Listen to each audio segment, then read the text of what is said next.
Nadia seemingly vanished from her on-campus dorm room during her second semester of her first year at Carleton University. She was intelligent, hardworking, and had received a scholarship for her academic success. But then, one snowy night, she was gone. As the mystery unraveled, it got more and more sinister. Now, let me tell you her story. I'd like to introduce you to Nadia Mana Suzanne Kajouji. She was born in Brampton, Ontario, Canada, to her parents, mother Deborah Chevalier, who went by Dede, and her father Mohammed Kajouji. Nadia was born on June 8, 1989. Her two middle names were in honor of her family. Mana was her grandmother, and Suzanne was her aunt. Nadia's older half-brother Mark was 11 by the time Nadia was born. They shared the same father, and even though that's quite a significant age gap, it didn't stop Mark and his new little sister from becoming very close. Nadia was a joy to her family from the day she was born. You could say she was quite the daddy's girl. Mohammed was just in awe of how beautiful his daughter was. Deborah said she found her purpose when Nadia was born, and she promised that her daughter would always know how much she was loved. Both Deborah and Mohammed were dedicated to giving both Nadia and Mark everything they needed to have a full life, and they were two parents who were very involved in their children's lives. Let's take a look at what living in Brampton, Ontario is like. Brampton is a city in southern Ontario, Canada. It's located in the Greater Toronto Area, and for reference, it's across Lake Ontario from New York City. Right here, in case you're like me and from the US and want to relate it to where we are. Brampton is the 9th largest city in Canada and the largest city in the Greater Toronto Area outside of Toronto itself. There are about 500,000 residents, and this was around 2008, which will be an important time frame for this case. Now there are over 600,000 residents in this area today. Brampton is known for its diverse population, its thriving economy, and its many parks and green spaces. It's also one of Canada's fastest-growing cities. Nadia's father immigrated here from Morocco. Here's the home where the family lived. It's such a pretty street, lined with really nice houses. The area they lived in is very residential and surrounded by lush greenery, lots of trees, parks, and outdoor recreation. Deborah and Mohammed were invested in providing Nadia with a well-rounded childhood. They went on outings to parks and petting zoos, which probably inspired Nadia's love for animals, and they introduced her to many activities that would shape who she would become. Here she is with her brother, sitting on the rocks near a lake, having lunch or feeding the seagulls, or maybe both. And here's little Nadia, riding a pony at a fair. She looks like she might be around 3 in this picture, with a pacifier still in her mouth. Nadia was also very fashionable from a young age. Look at her outfits. This floral one, it's so on point from head to toe, all the way from the hat to the cute matching sandals. And this one, the patchwork vest, the red flowers to match on the straw hat. Whoever was responsible for these cute ensembles did a great job, and it was probably Deborah, so props to her. Nadia was also very fashionable from a young age. Look at her outfits. This floral one, it's so on point from head to toe, all the way from the hat to the cute matching sandals. I love this pretty outfit, and the ponytail with the rose embroidery on the collar. It's obvious that Nadia was adored by her family. Her parents were thrilled to explore with her, teach her new things, and instill values in her. This all showed as she grew into her own person over time. As a child, Nadia displayed intelligence and wit that exceeded her years. While she stood out as smarter than most kids her age, that characteristic didn't overshadow her joyful personality. She loved making friends. She was a very cheerful little girl, creative, curious, and always ready for a new adventure or challenge. Mark liked taking Nadia to the mall and playing laser tag together. They also played video games, went go-karting, took trips to see movies, and just spent time together. Nadia used to listen to the Backstreet Boys and would make fun of Mark and laugh whenever he attempted to sing along to her favorite songs when they were driving around town or hanging out together. Among Nadia's other interests growing up was karate. She developed strength, self-discipline, self-defense skills, and mental focus through practicing karate. She also enjoyed swimming, and eventually, she even picked up a job as a paper carrier, learning all about responsibility and hard work. Every day, she would wake up early in the morning, rain or shine, to deliver newspapers to the residents of Brampton. Nadia made a lot of friends in her neighborhood and blossomed as she went into high school at Harold M. Brathwaite Secondary School, about 20 minutes from her home. She had pretty, shiny brown hair, hazel green eyes, and was outgoing and popular. But most of all, she excelled academically. She was the epitome of an overachiever. She was determined to be the best and strive for perfection. Just getting by with passing grades was not enough. She was her biggest critic. She wanted the best grades so that she could one day become an attorney. But as much as her studies were at the forefront of her goals, her social life was also very important to her. She definitely enjoyed hanging out with friends and dating as well. She liked to wear hats, match her clothing, and dress up in costumes. Halloween was her favorite holiday. Fall was her favorite season. Same here. She won an award for best costume in grade school when she dressed up as a toilet, which I thought was really cute. Nadia loved when nature began to shift from summer to autumn, with all the leaves falling to the ground. Carving pumpkins into jack-o'-lanterns was one of her favorite pastimes. She continued the tradition every year, sometimes carving more than one. She was very creative. As much as friends and boyfriends became more of a priority, Nadia was still very close to her parents, and part of that was because they really liked to keep an eye on her. Maybe they weren't quite helicopter parents, but they were definitely interested in being a big part of their daughter's life. However, as many teens do, Nadia yearned for more and more independence to carve out her own place in the world. Before she became an adult, Nadia joined the Royal Canadian Sea Cadets. This is a national youth program for Canadians aged 12 to 18 years old. It's a program that offers a variety of fun activities that challenge you, all revolving around seamanship, sailing, and the deep-rooted traditions of the Royal Canadian Navy. I looked into this. It's almost like Girl Scouts and Boy Scouts on steroids, if you know what I mean. The skills learned are very impressive. Nadia not only participated in the Royal Canadian Sea Cadets, but she was also honored by the Navy League of Canada. She was given an Award of Excellence Medal in 2005 at the age of 16 in recognition of exemplary personal dress, deportment, knowledge, and skill in cadet training, not to mention exceptional leadership qualities. Here she is in this picture, the only one with a big smile on her face. She was a force to be reckoned with, as they say, and in her case, it really was true. Her brother said she also had a bit of a smart mouth, but that was because she was very intelligent and liked to challenge other people's thoughts, opinions, and beliefs, which they thought would make her a good lawyer. One of her friends from 8th grade described her as different, brilliant, and special. Back on August 14, 2004, there was a major power outage that left 50 million people in the Northeast without power.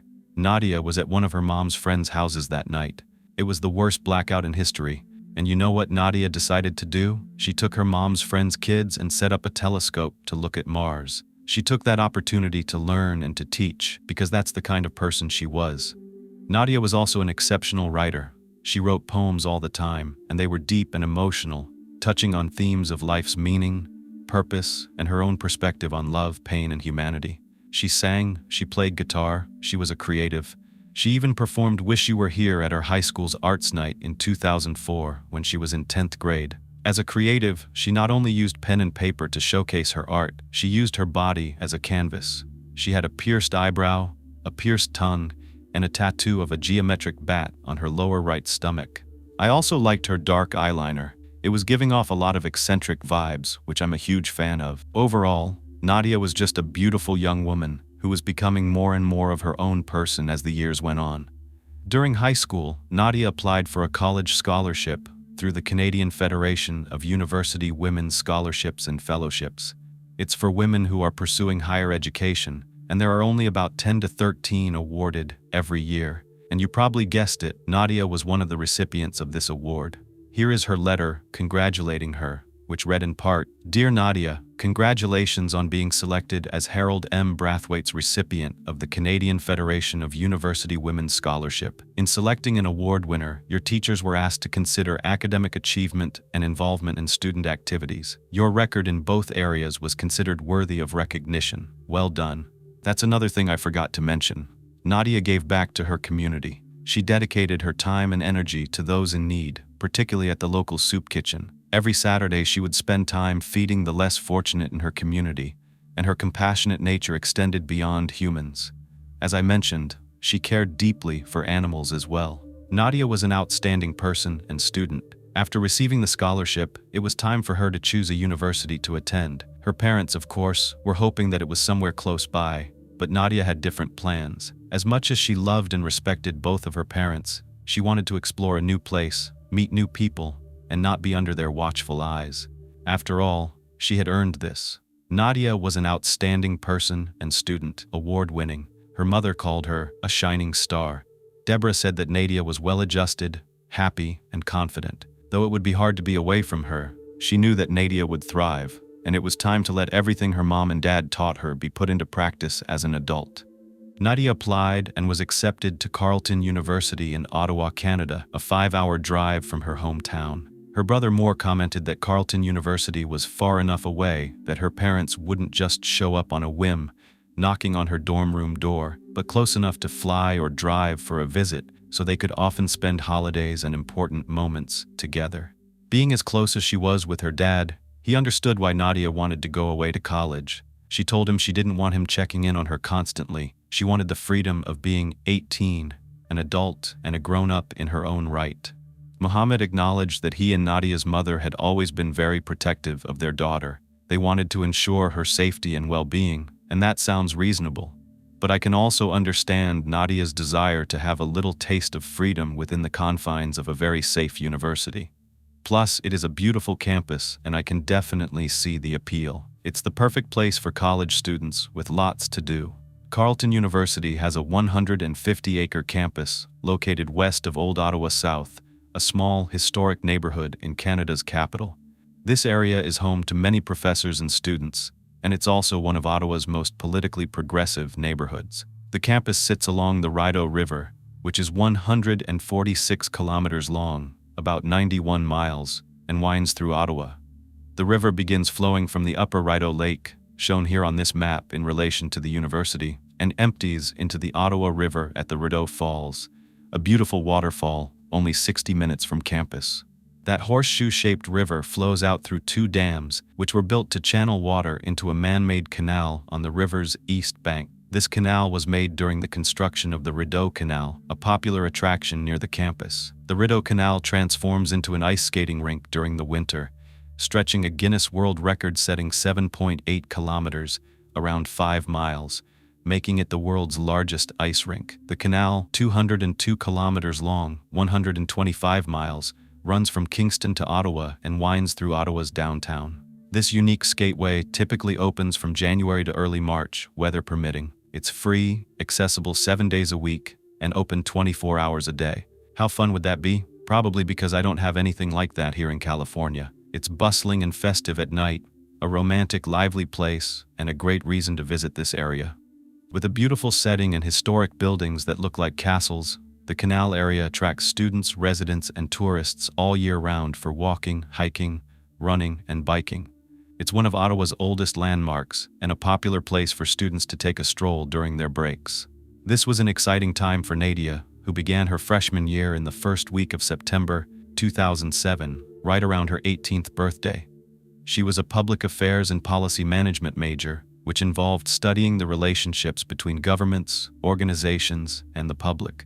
Carleton University provided Deborah and Mohammed with a sense of security, assuring them that their daughter would be well supported on campus. The university offered various resources for students, including medical services, counseling, and on-campus security, which meant that Nadia would rarely need to leave campus for anything urgent. Carleton also has a strong academic reputation, particularly in journalism, public affairs, international affairs, architecture, and technology. This was just after the tech boom, the year the iPhone debuted. Though many of us were still using iPods to listen to music, Nadia included, social media platforms like MySpace were on the rise, and more young people were using these sites to connect. Nadia kept in touch with family and friends on Facebook and MySpace, and her phone was always by her side. Texting was becoming the norm, with talking on the phone less common, and the internet was connecting more people than ever. Around this time, YouTube was also becoming more popular, not only as a place to watch videos, but to share your own. It's the second most visited website, only after Google, and here you are, probably watching YouTube. Being social was something Nadia was doing a lot of at Carleton. Once she moved into her dorm room in Prescott Hall, she met all of her building suite mates. No one shared an actual room with her, but they were on the same floor, which consisted of communal areas to hang out in and events that residents could attend to network and meet other students. Nadia didn't have any trouble meeting friends, whether they were male or female. Her suite mates described Nadia as genuinely happy. She had a vibrant personality and was always up for an adventure. In addition to her outgoing nature, they were impressed by Nadia's intelligence. It was clear to them that Nadia possessed a very sharp mind and was very eager to learn. They had no doubt that Nadia was destined for great achievements in her future. She began going out more, partying and drinking. She wasn't a heavy drinker, but she liked wine, vodka, and rye mixed drinks, like Belvedere, I think. I've never actually tried it, but she was doing what college kids usually do. There are plenty of pictures of Nadia dressing up, smiling with friends, and of course, holding the famous or infamous red Solo cups in hand. Nadia strived to have an unforgettable experience at Carleton University. When she wasn't studying all night, she enjoyed shopping at the nearby mall, going to frat parties, and meeting new people. This is where Nadia lived, Prescott House, an on-campus residence. It was great for students living away from home for the first time, and many college campuses require you to spend 1 year in the dorm so you can get acclimated to the school and other students. It's a great way to transition, with lots of help from your RAs. They have amenities available and rules so that you maintain a school-life balance. Prescott House consisted of what they called suites. They have a full-size fridge, microwave, meal prep area, and each suite has 4 single bedrooms and shares 2 bathrooms, so you would be there with 3 other people in your little suite. The rooms are also very close together. I was able to find some videos online of these suites, so I just want you to take a look at how close in proximity her suite mates really were to her. There are 400 students living in this residence. It has 7 floors and combines freshmen and upperclassmen. This is what one of the rooms looks like. They provide you with a desk, a bookshelf, a bed, a window, and some closet space. And that's about it. It's kind of sterile, like a doctor's office. Muhammad and Deborah came to visit her just a few weeks into Nadia's first semester. They wanted to see how things were going, and they took her shopping. They got her groceries, everyday necessities, and it seemed like she was really settling in. She was making new friends and already enjoying her classes, but soon her parents became aware that there was something brewing beneath the surface. Nadia was heartbroken. She had been in a long-term relationship with her boyfriend before she attended Carleton, but as soon as she got busy during her first semester, things changed. I don't have those details, but her boyfriend ended the relationship, and this was really hard on Nadia. There were so many changes in such a short amount of time, but she was resilient and immersed herself in college life, her classes, and her friends. One of those friends was a close friend named Luke Rivet. Nadia met him in their French class, and they connected right away. Luke remembered seeing Nadia for the first time and, of course, was in awe of her physical beauty, but even more impressed by her intellect and caring personality. He thought, wow, are all the women at Carleton going to be like this? But of course, Nadia was very special. She and Luke spent a lot of time together, talking and sharing with each other, lending an ear to listen to each other's struggles and triumphs, either on the phone, in person, or over text. Eventually, Nadia ended up in another romantic relationship, not with Luke, but by the end of the first semester, it had gotten a bit complicated, and that relationship ended as well.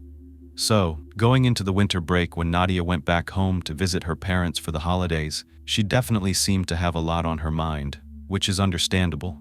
But she wasn't the type to share intimate details with everyone. She preferred to express herself through poetry and write in her diary. She would record all of her thoughts, emotions, perspectives on life, everything in that diary.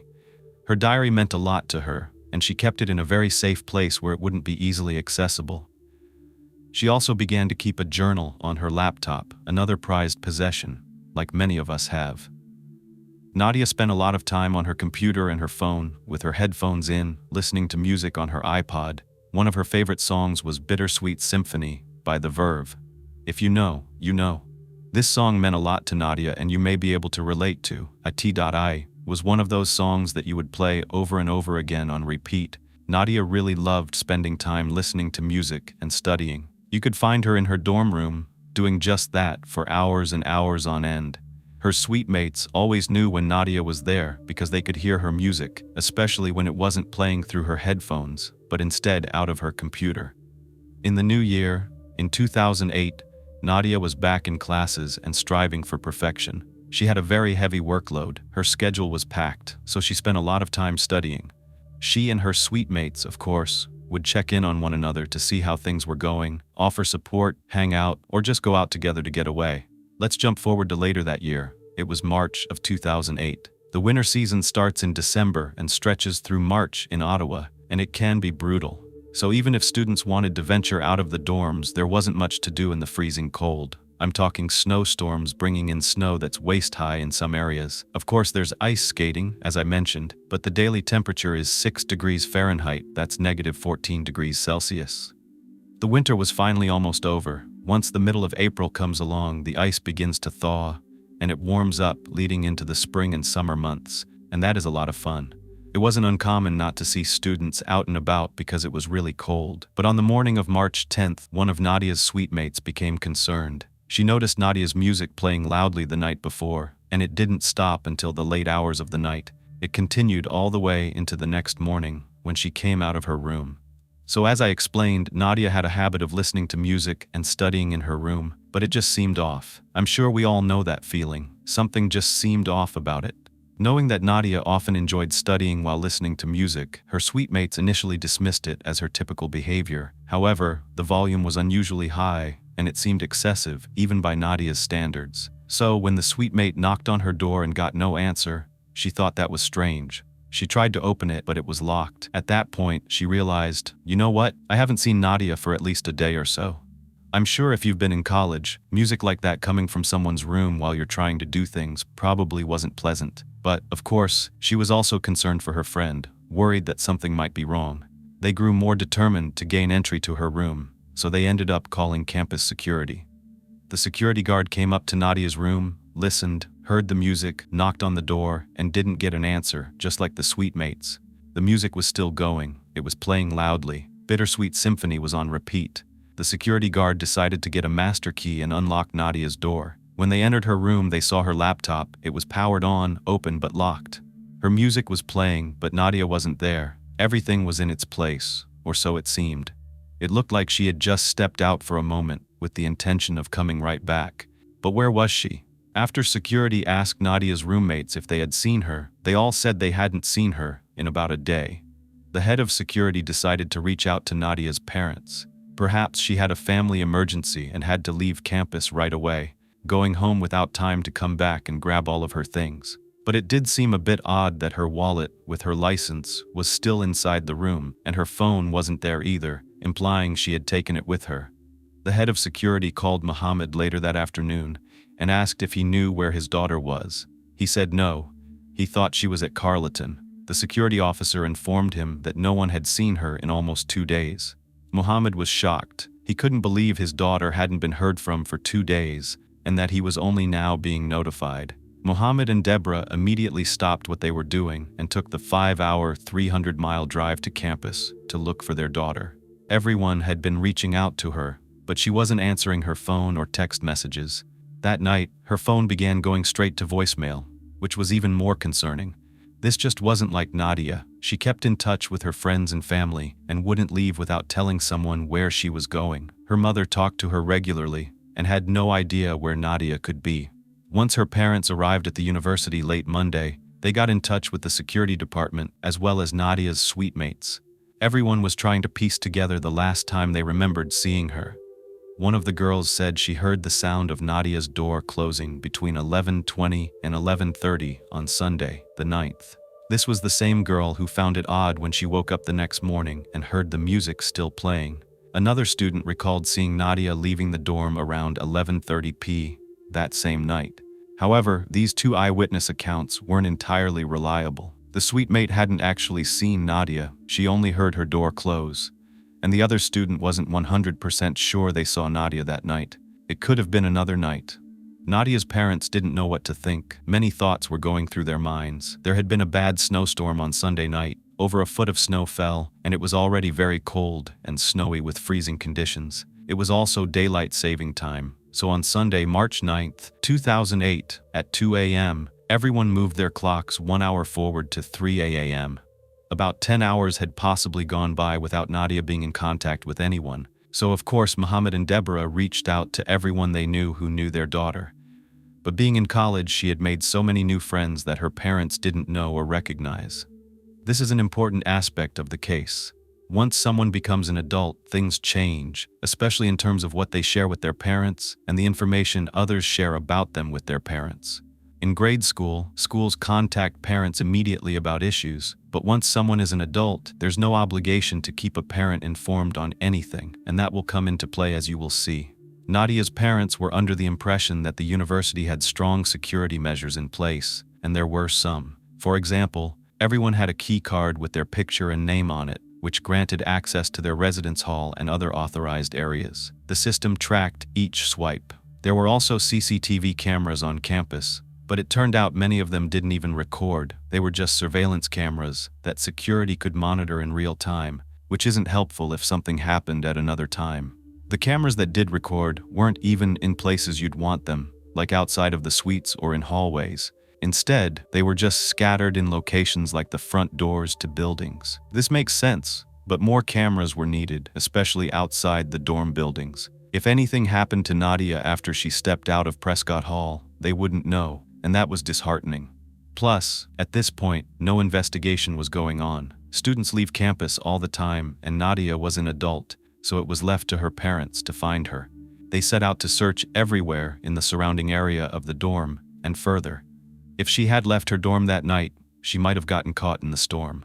On Tuesday, March 11th, Mohammed and Deborah began their search for their daughter. They walked all around campus and the surrounding areas, including malls, popular locations where students hung out, and tourist spots, hoping that someone, just someone, would recognize Nadia and provide them with information about where she could be.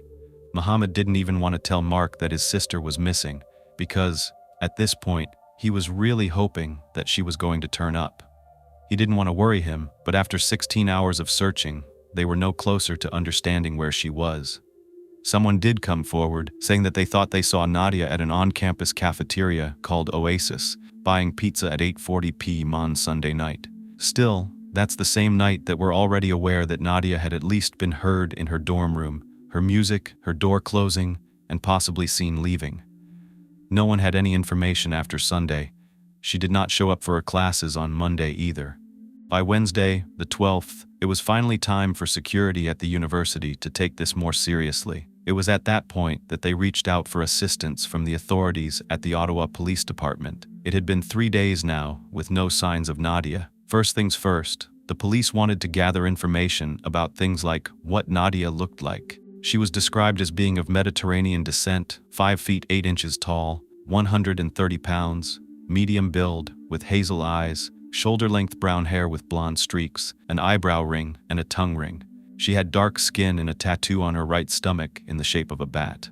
Of course, they relayed all that information that we already know about everything they heard from the suite maids and the head of security, as well as telling the police about Nadia's character, because that's important. She was a bright young woman, a responsible and hard-working student, and this wasn't like her. Now, Nadia's case was in the hands of the police. The first thing they did was search Nadia's single dorm room for clues, and they took inventory of the items that were there. The room wasn't big. It didn't take long for them to search. It's not like she brought everything from home. We're talking about a small dorm room we saw examples of. There wasn't much to look for, but they did take notes. Her wallet was still there, which included her license, and it had over $200 in cash in there. Her bus tickets were inside, but her school ID was not found, and neither was her cell phone. I told you her laptop was open and locked, and as they looked at that lock screen, they could see the desktop of her computer. It was just kind of like faded out, and it appeared as though her email was open. Nadia's room seemed frozen in time. It gave the unsettling impression that Nadia had left in a hurry, leaving important items behind with the expectation of returning right away. The atmosphere was thick with unanswered questions, and the police didn't have much to go on.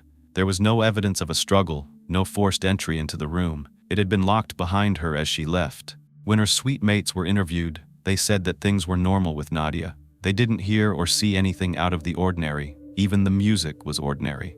She would frequently play that song, Bittersweet Symphony, on repeat. They all spent a significant amount of time in their own rooms studying and working on things for school.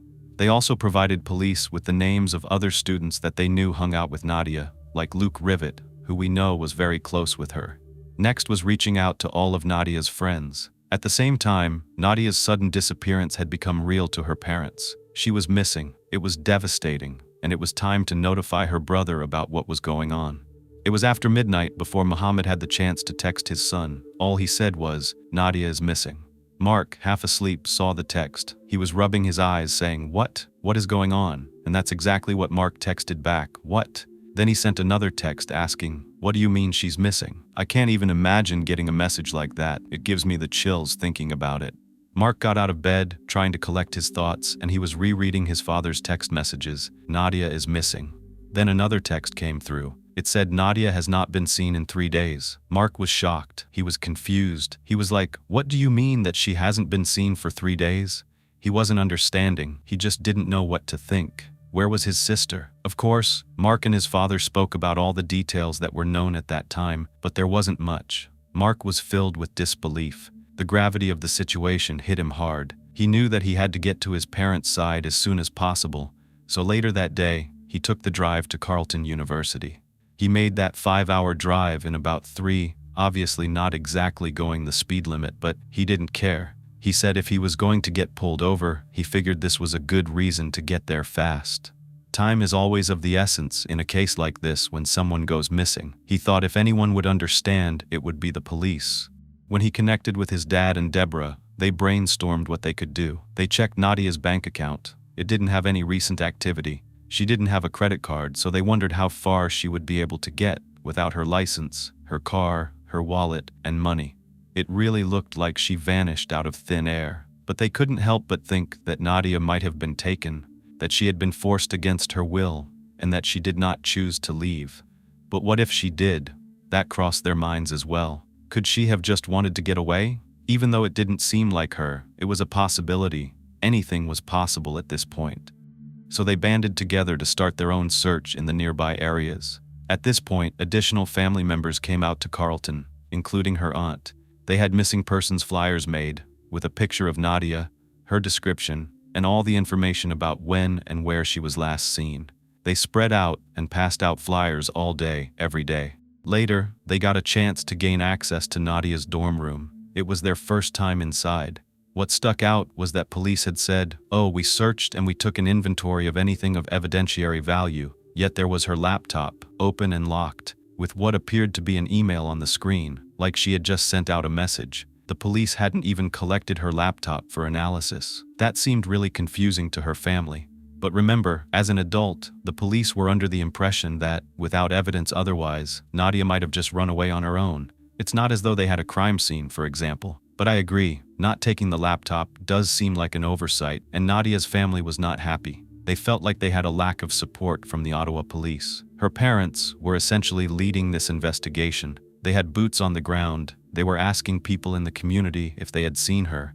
They were going all over the city looking for her, hoping that somehow it was true that she had just left for a couple of days to decompress because of her college workload. The police basically told them that what they do is ask the public for help first. They see if they can get any tips to lead them in a direction. So that's what they were doing. The police were reaching out to media and reporters, and they even did interviews with Nadia's mom and dad.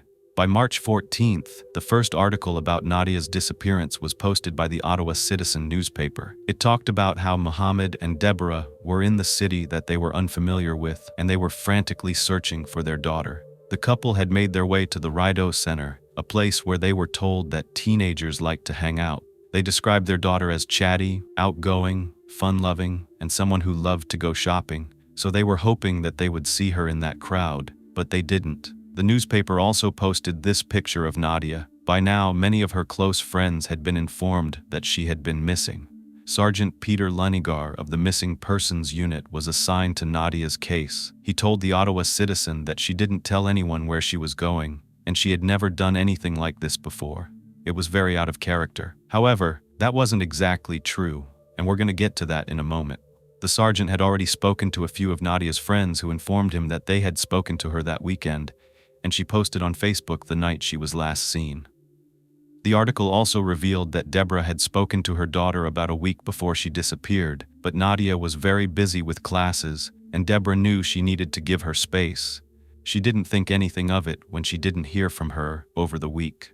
Her friend Luke was also interviewed by the paper. He told the reporter that Nadia was, quote, a caring person, a loving person, and she sticks up for what she believes in. She's stunningly beautiful and she's intelligent, end quote. Mohammed said while sobbing, "I haven't slept for 2 days and I haven't eaten for 2 days. I can't stop crying day and night, thinking of her in this weather with no money and no food. I know the longer time goes by, the less chance of finding her alive, especially in this weather." Mark was very concerned about his father. He had never seen him like this. I have some news clips of Mohammed desperately passing out flyers begging the public to come forward if they know anything. This man is broken, and as a parent, a sister, and a friend, it's hard to watch. I can feel his pain, and I'm sure you can see how heartbroken he was. Hundreds of people began coming forward to aid the search for Nadia. Over the next few days, they had helicopters circling the area, and there were canines brought out to try to locate her scent. Mohammed and Deborah were out there every single day for hours and hours, no matter how bad the weather was. Mohammed was doing interview after interview on news stations. He was on TV, on multiple channels, begging the public for help. When he was asked if he thought there was any chance that Nadia left on her own, he said, "She wouldn't even go out in the rain, so he couldn't imagine that she would go out in snow like this. She hadn't taken any money out of her bank account, so it just didn't make sense." He couldn't make it make sense. She was way too smart not to be prepared if that was her decision to leave. Mark, being her brother and maybe closer to understanding a teenager than his parents, thought if she did leave, maybe she went to hang out with someone to get some fresh air. It wouldn't be hard to imagine that something happened to her in that snowstorm.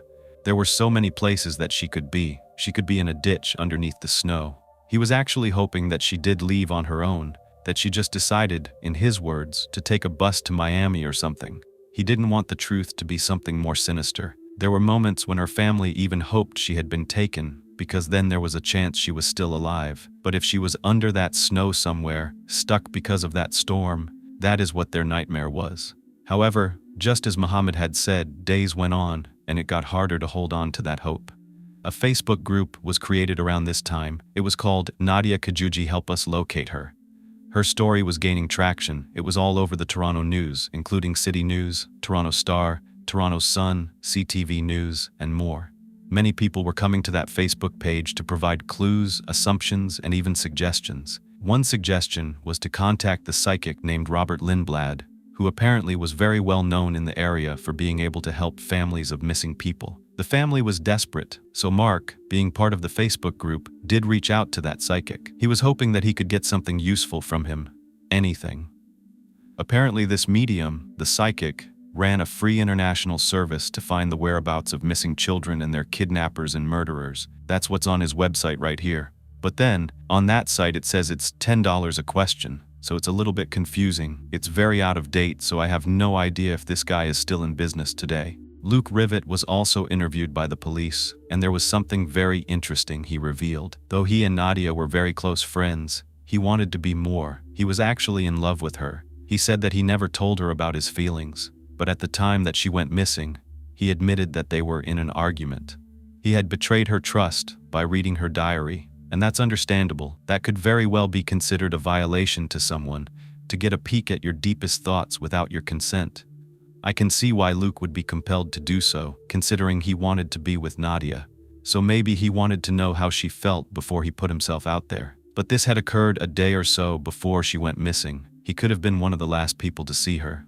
Luke turned over his cell phone. Police saw that Nadia sent him at least 47 text messages that Sunday night prior to her not being seen in her dorm room. 19-year-old Luke had also admitted that the last time he saw her was the day before she went missing. According to him, they took a walk on Rideau Canal Park. She was angry with him, he said, that they just talked and walked and shared. It was beautiful out there, and he didn't want to assume the worst. He said, she just might need time away from people. Well, all that sounds a little suspicious, and when Nadia's family heard this, they thought so too.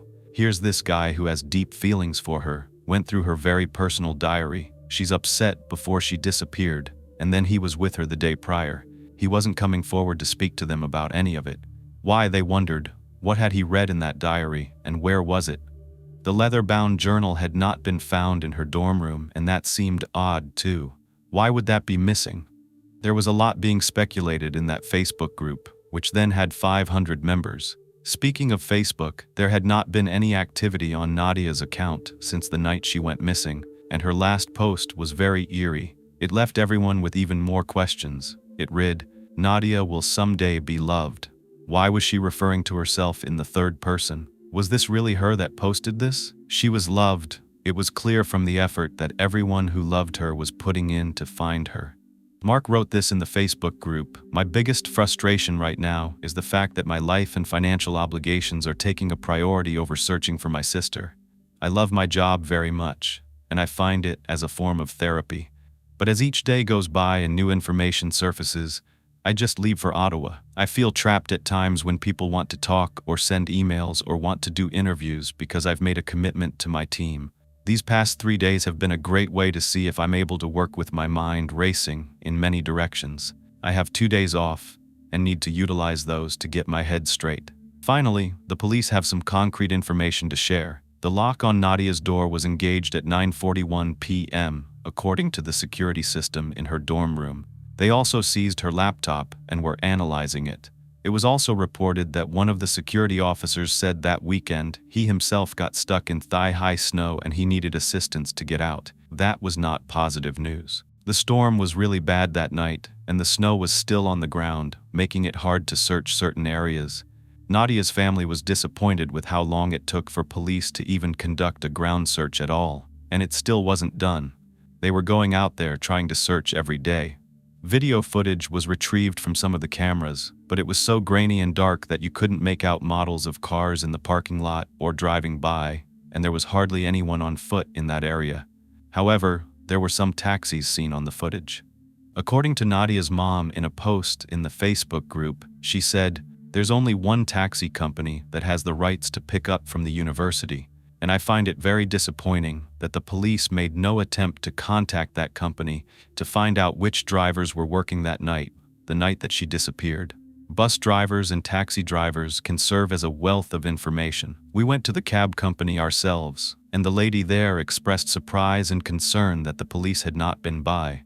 If Nadia was on foot, a cab driver very well may have noticed a pedestrian and what direction they were headed had they been asked right away. What is the chance, after all this time, of recalling something like that? I did ask the police why no such contact was made, and I was told that it is not their policy. They simply put out a request for public assistance and wait for a response."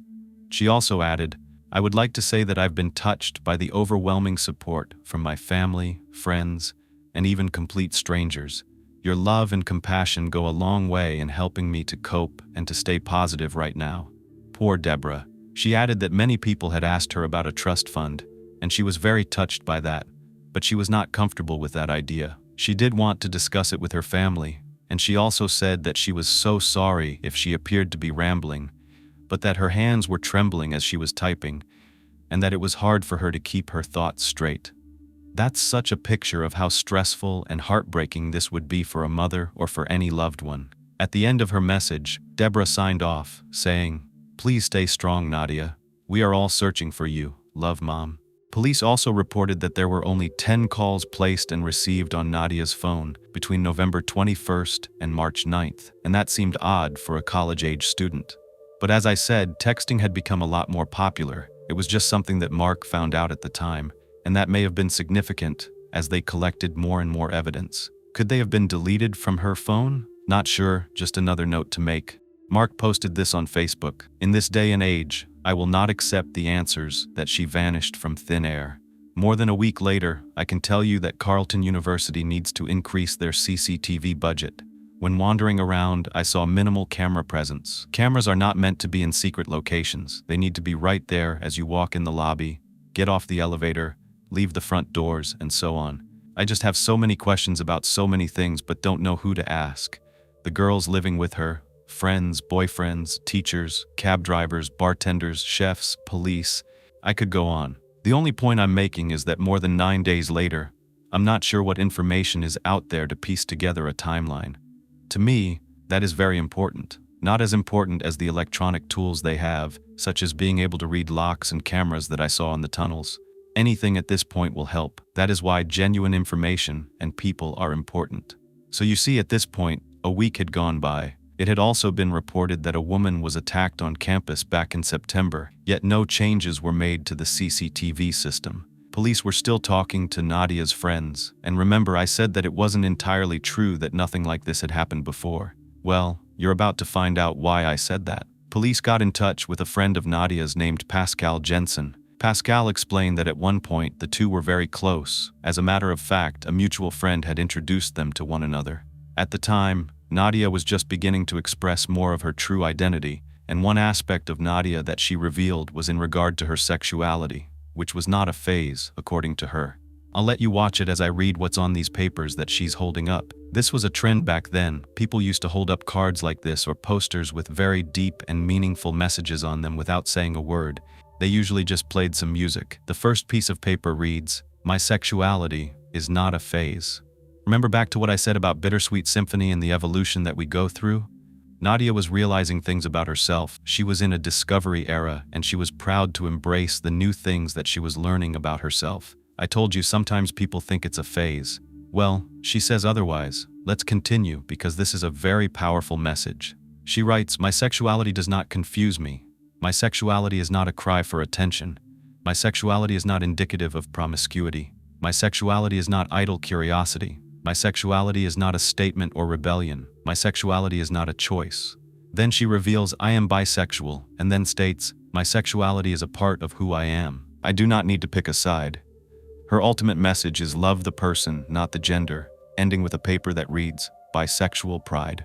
Her friend Luke said that Nadia stood up for what she believed in, and it appears that he is correct. This is what Nadia believed about herself and what she stood for, loving the person. I try so hard to keep that in the forefront of my mind and be open to things that I'm not always familiar with, whether that's someone's ethnic background, their religion, or their sexuality. As Nadia put it, we're all humans. Pascal, who is studying contemporary dance at the School of Dance in Ottawa, was introduced to Nadia during the fall of their first semester, and she thought she was gorgeous. They had just both started coming out and had never been on a date with another woman before. They met at a cafe in town, and they were very nervous. They were new to this. But as soon as they sat down and talked, they connected right away, and they were there for like 7 hours until the cafe actually closed. They had great conversations. Pascal was impressed and knew Nadia was someone special, and they had the intention of spending more and more time together.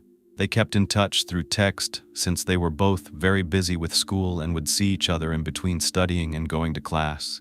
Pascal recalled coming over to Nadia's dorm, going to breakfast with her and her suite mates, and listening to music in her room. Nadia even gave her a tarot card reading. They were just having a lot of fun getting to know each other. Nadia read a few of her poems to Pascal, and Pascal described Nadia's poetry as beautiful and intricate. It was about life from her perspective.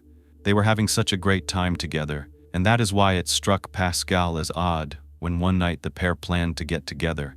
It was back in November. Nadia told Pascal via text to meet at the dorm at 6, but when Pascal got there, Nadia was not answering her phone, nor was she coming to let Pascal in.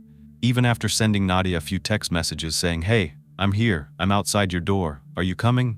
Nothing. Nadia just ghosted Pascal, and that was very out of character for her. It wasn't until 3 days later that Pascal finally got a text from Nadia that said, "I'm really sorry about the other night that I didn't get back to you. I was asleep when you texted, and I'm not feeling great."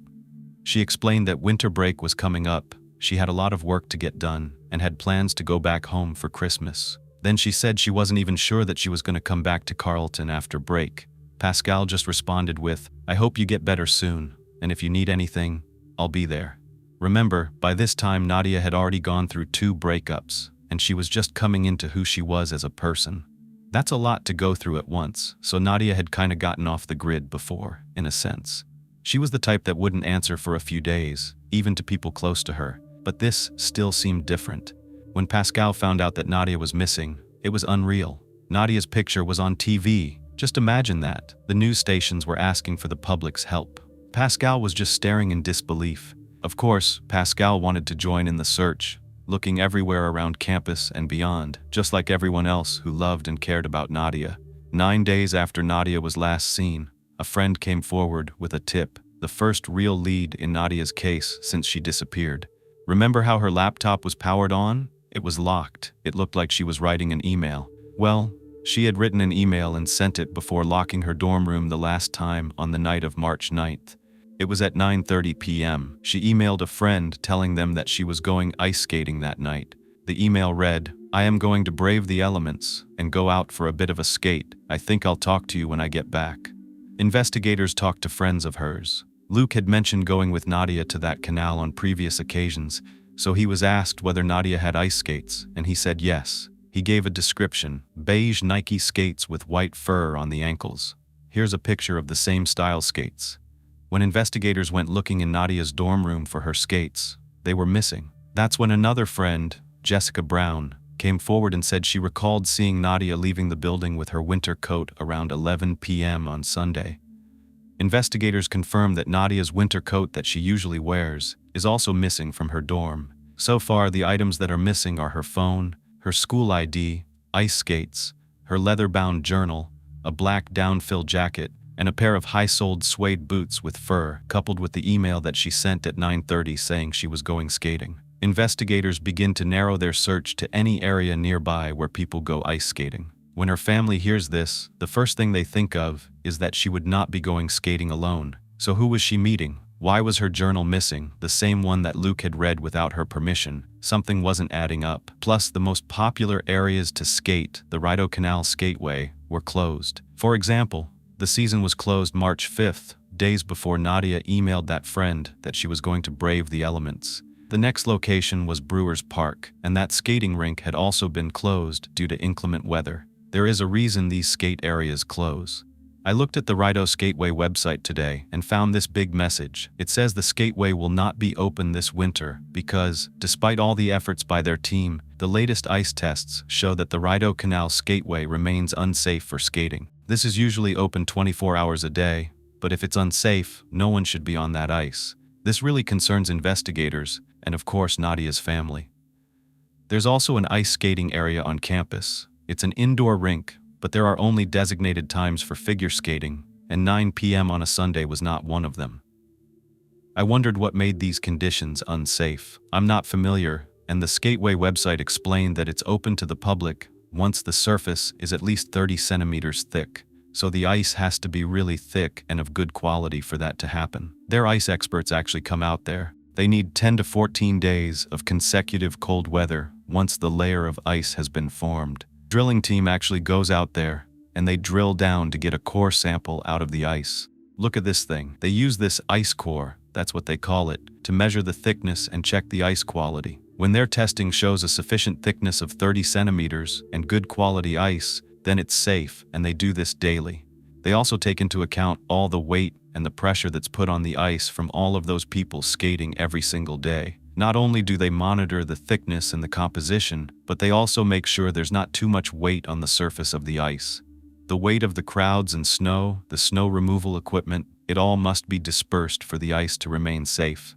The ice inspection team monitors the vertical movement of the ice. If the ice sinks, it means there's too much weight on it. So, all of this was taken into consideration at the time Nadia told a friend she was going skating because she shouldn't have. There had been a bad snowstorm, and snowfall is bad for ice. Who would have known? I had no idea. When snow accumulates over the ice surface, it forms this insulating blanket, and it eats away at the surface of the ice. The weight of that snow also depresses the surface. That's why, after a snowfall, the maintenance crew is quick to get to work, get the snow blowers out and the snow plows, and get that snow off the surface and check for cracks. This all sounds scary and dangerous. So, investigators start to think an accident could have occurred, and Nadia may have fallen into the frozen river and been trapped underneath the ice. This is horrifying. The weather doesn't become warmer until around mid-April. That's when the ice melts and the river begins to flow freely again. It's frightening to think that this may be the most likely scenario here, but it's hard for people who know her to believe that Nadia would kind of do something this stupid. She was intelligent. She would have checked the conditions. She would have made sure it was open, and she would have never entered if it wasn't safe. Plus, they really don't think she would go alone regardless. And was it her that wrote that email? Was she meeting someone? There were just so many questions. At this point, there were about 10,000 people in that Facebook group dedicated to finding Nadia, plus a $50,000 reward was in place for any information leading to her whereabouts. Mohammed told the media, quote, "Just tell me where my daughter is alive, and $50,000 of my money is yours, no questions asked," end quote. He was breaking down in tears saying this. There were a lot of theories, but as investigators were digging deeper into Nadia's laptop, which was pretty much the only thing they really had to guide them, there were some concerning things discovered. Investigators started to put together a theory of their own, one that Nadia's loved ones were not happy about. Here's what they found. Nadia didn't just have a physical diary, but she also kept a video diary. She would post them on YouTube under a channel called Camera Shy 89. The videos had all been removed from the channel on March 8th, a day before Nadia went missing, but the channel was still up. Investigators were putting all of this forensic evidence together and connecting the dots here. The videos were saved on her laptop, so investigators began to watch them. In each one, Nadia is blindfolded. He says, "What's better than a video closet montage?" You can see it here on the screen. What is better than a video closet montage? It seemed like posting these videos was a release for Nadia, because there were more serious ones like this one, where she explains a very emotional situation that she went through that year. Here's that part now. "So I couldn't choose whether to keep the child or not, keep the child or go through it. Dependency, if that was hard to hear," Nadia said. While having sex with a guy that she was dating at the time, the condom broke. She took the morning after pill, but it failed. She was still pregnant. That's when she had a chance to realize that she didn't know what she wanted. But before she could make a decision of her own, she experienced a miscarriage, and now she was no longer in control of the outcome. That can be very emotional. This pregnancy wasn't with her long-term boyfriend. As far as I read, it was the relationship after that one ended when she was in the midst of trying to get over that and move on. Her family explained that she was head over heels for this guy whose baby she was carrying, so it made matters worse when they broke up after the miscarriage. Investigators talked to Nadia's parents, and her mother reveals that Nadia had actually confided in her about this entire situation. She was way too scared to tell her father, though, and Nadia's mother was surprised and concerned when she heard about the pregnancy. She, of course, offered her support and reassurance. She knew that revealing the news to her father would only bring its own challenges, and Nadia wanted to carefully consider her options before involving him. Deborah explained that before Nadia could even begin to process her feelings and decide about the future of her pregnancy, she experienced that heartbreaking miscarriage. The loss of the pregnancy sent Nadia spiraling into a whirlwind of emotions. She felt a mix of sadness, grief, and confusion. Nadia's miscarriage brought about a profound sense of loss and left her feeling empty. She grappled with the complex emotions of losing a child that she had not yet fully decided whether to keep. Nadia seemed to have found solace in the unique outlet of her anonymous video diary. In the privacy of her own room, she could just don a blindfold and pour her heart out on camera. So though the diary started out cheerful and carefree, it slowly began showcasing Nadia admitting her challenges and expressing her innermost thoughts and emotions. The investigators wanted to know if Nadia had been exhibiting any odd symptoms or behavior when she visited her parents on winter break. Deborah, Mohammed, and Mark explained that when Nadia returned for the holidays, they couldn't help but notice a noticeable change in her personality. Unlike previous visits, Nadia seemed closed off. She was spending a lot of her time confined in her room, and this behavior was a stark contrast to her usually sociable nature. Curiosity piqued. Her family started to try to engage her in conversation, but Nadia remained distant and unresponsive. It was like there was a wall up between her and the outside world. Concerned, her parents and her brother wondered what was causing this change in their daughter and sister. Of course, Deborah, having a lot more information about what her daughter had just gone through, hoped that she would again confide in her. But instead, she told her mom that continuing to ask her what was wrong was making it worse, that she just wanted to be left alone. So, Deborah abided by her wishes and gave her some space. Mohammed had been planning a surprise for Nadia, and during that trip home, he decided it was the perfect time to reveal it. He wanted to show her how proud he and Deborah were of all her hard work and accomplishments. She was always taking the bus everywhere, so Mohammed took it upon himself to buy her a brand new vehicle. When he noticed how down she was, he thought, okay, this surprise is going to lift her spirits, because why wouldn't any 18-year-old be excited about getting their own car? So he carefully planned the surprise. He made her choose a vehicle he knew she would love, and on the day of the reveal, Mohammed parked the car outside of their house, put a big red bow on it, and he couldn't wait to see the look on her face when she saw her brand new car. As Nadia opened the front door, a mix of excitement and nervousness filled Mohammed's heart. He said, "Happy birthday." But to his surprise and disappointment, Nadia's reaction wasn't what he expected. While she seemed grateful, her eyes just showed a disinterest. Instead of rushing outside and taking the car for a drive, she just looked at him and said, "It's not my birthday." And it wasn't her birthday. It was in June. But Mohammed was like, "Well, yeah, I know it's an early birthday gift." He handed her the keys. She took them and said, "Thank you, Dad," gave him a big hug, but then she just turned around and went right back inside. He knew that something wasn't right. Mohammed was worried. He and Deborah discussed it, and he was so concerned that he thought they needed to do more about it.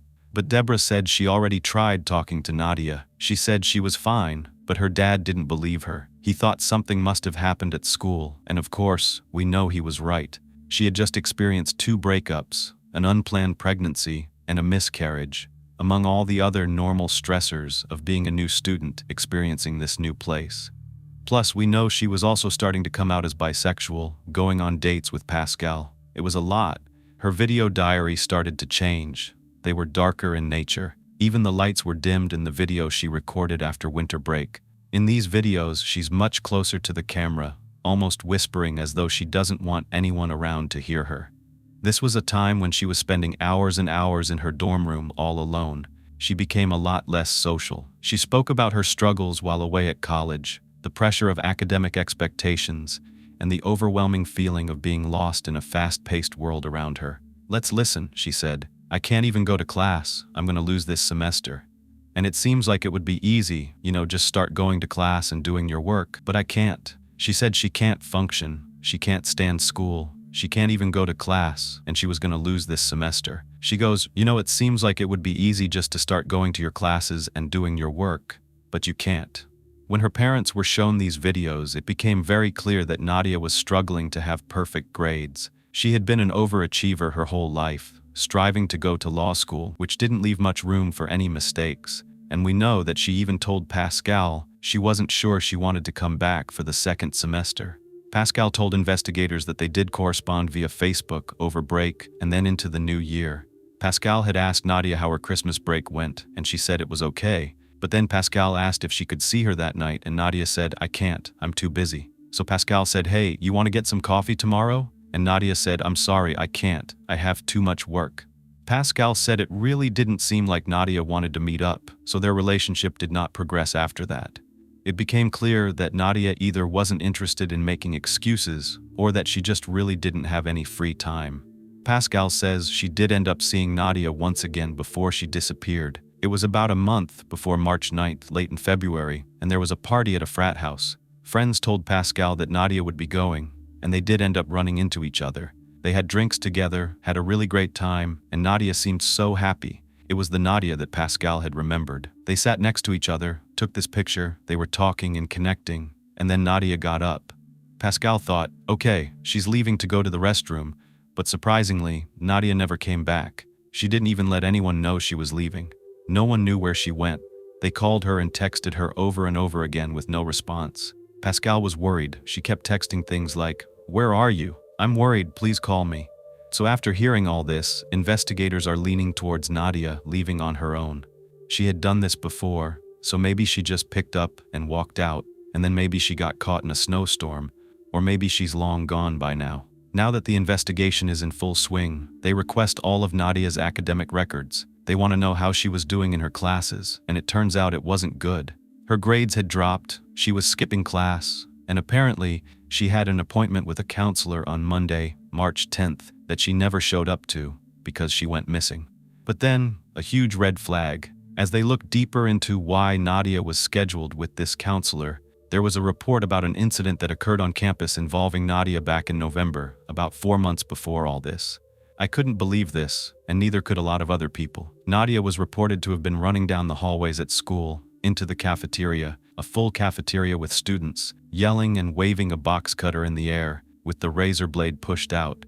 She was screaming, "Somebody help me before I hurt myself," begging and begging, saying, "Please help me before I hurt myself." It really made me sad. She was just screaming and flailing around until she passed out right on the floor in front of her fellow students and concerned staff.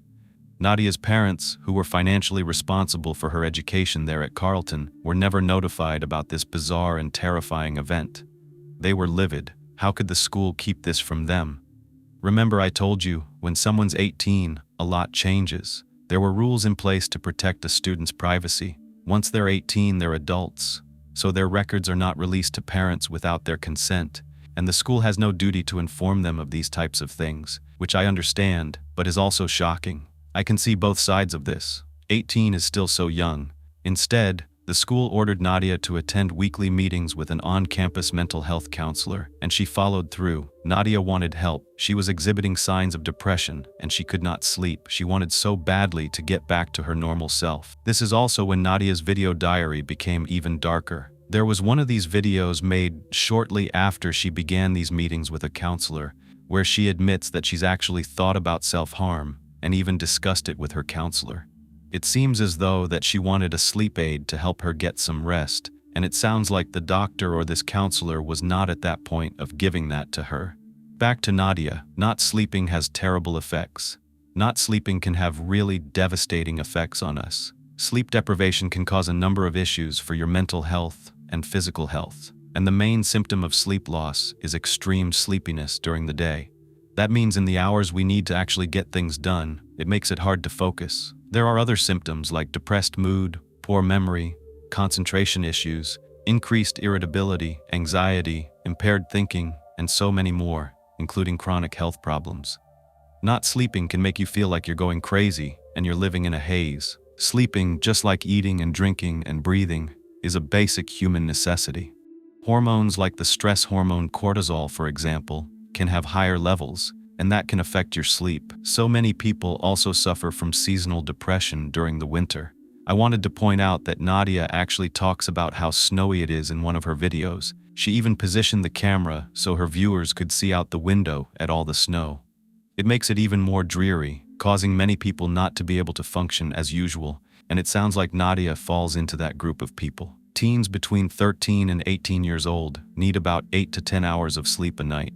Nadia wanted medication to help her sleep. There are definitely things people can try. The first is usually not medication. It's sleep habits getting better, like winding down, not eating a big meal before bed, not being on your phone. We've probably heard of a lot of these, or even using sleep sounds, for example. After hearing about all this and the incident with the razor blade, as well as watching Nadia talk about self-harm in her videos, investigators theorize that she may have taken her own life. That is not something that any parent wants to hear, and Nadia's parents don't accept it. Deborah said that Nadia was sent to college as a well-adjusted shining star. She was happy and confident, and she loved her life. Nadia even had a note stuck to her poster board in her dorm room that said, "Don't forget to love your life," and it was written in her handwriting. Sure, she had things occur over the first semester that brought her mood down, and yes, she was in an argument with Luke, and she was seeing a counselor, and maybe she thought about self-harm. But her family just couldn't imagine that that is what was happening here. But there were parts of her videos like this one where she explained, if you admit you've been thinking about self-harm, they're like, well, what methods have you been thinking of? She says, oh, I don't know. All of them. Any of them. Whatever would work. Any of them. Whatever would work for me. That's terrifying, and I think it would be for her family. And who was she referring to? Who would she be admitting this to that would ask her what methods she had thought about? Was this her counselor, or was it someone else? Because aren't medical professionals supposed to report that if you're thinking about committing self-harm? There were a lot of questions. I'm sure you know that in many cases, as soon as self-harm is mentioned as a possible reason that someone is missing, opinions shift. Many times, people see it as a cop-out or think they're cowardly, and it's taken less seriously than, let's say, a kidnapping or a murder would be. And that was what was happening right now in Nadia's case. Mark and his father were even taunted. They were on campus one afternoon during their painstaking search for Nadia, and Mark took to Facebook to express his anger and disappointment. On March 18th, he posted, "By the way, if anyone knows those two drunks that yelled out to my father, 'There's Nadia,' and fell into the snowbank, tell them to call me or just show a little more respect for themselves." Wow, it's cruel. People can be cruel. Mark went on to say that he hopes all of this can bring more awareness all around Carleton. My papa hit the streets, malls, etc. but he couldn't be there because he kept wishing to see her. Carleton is like a mini city, and he has not been seen handing out flyers as much as people in the market. People know who to look for, but there are still no answers. I was being interviewed by the news, chatting with this cameraman, and a little punk asked me for a cigarette. I was simply frustrated that this boy would interrupt a man who's working to help find her, but I stated no. Normally, there would have been another comment, but I'm far too positive to waste energy. I need that for my sister, he said. Another thing he revealed was that there's so much information that I've gathered in the last 48 hours, and I just don't understand why it's taking authorities so long to take this serious. I won't get into details out of respect for my sister in the process of this investigation, but I'm furious with the way things are being handled and the comments made by authorities that are supposed to protect people at the school. It's disgusting and insensitive. That being said, the people that care should start asking all the questions they can, because without questions, there are no answers.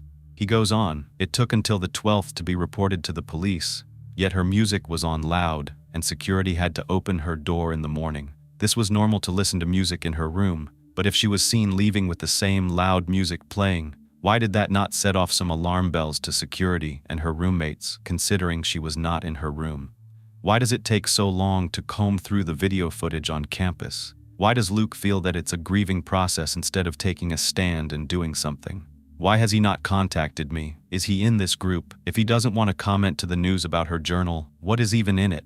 Why doesn't he tell me even though I know what's in it? According to the head of the Ottawa Missing Persons Unit, Sergeant Linegar, I have so many more questions but no answers.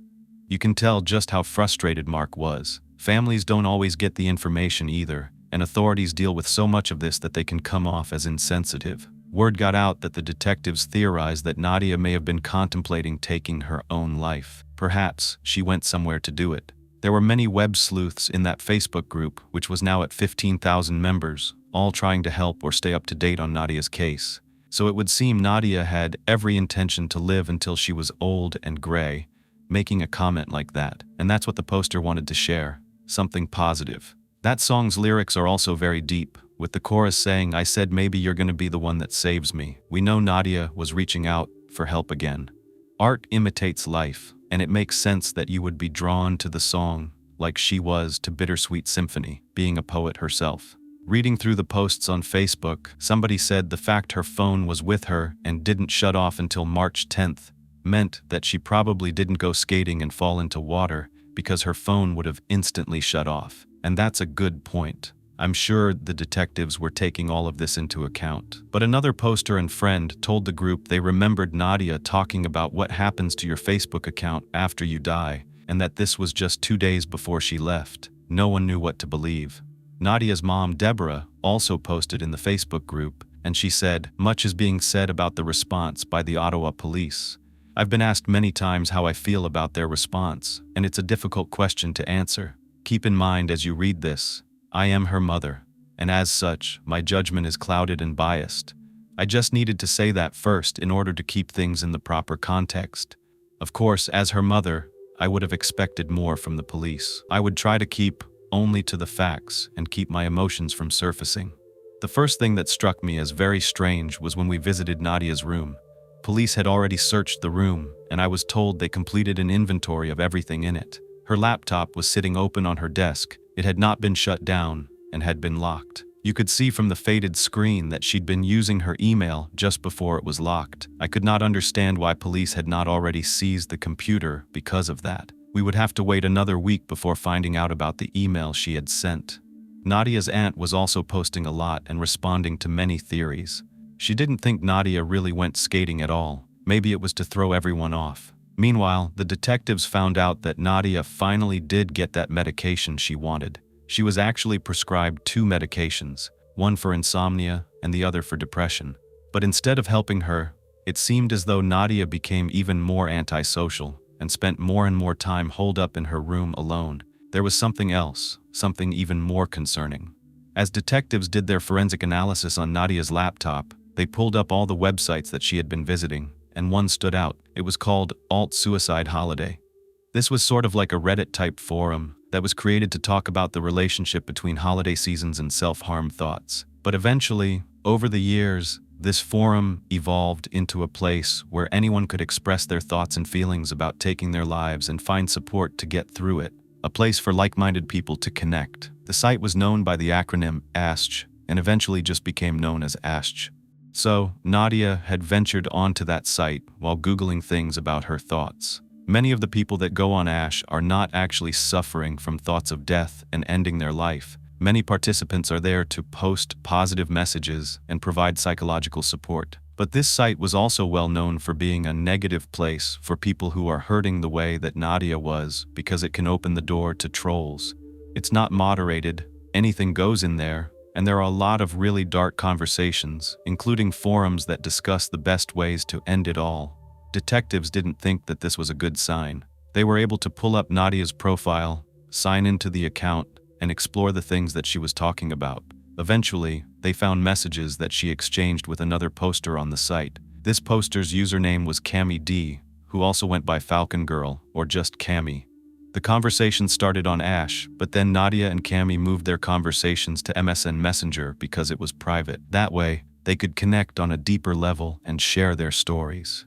Detectives scrolled through weeks and weeks of messages between the two of them. They initially had normal exchanges, talking about life. Cami said she was from Minnesota and was 25 years old. She had been suffering from depression for 12 years, and she had already tried meds, therapy, yoga, and prayer, but nothing helped.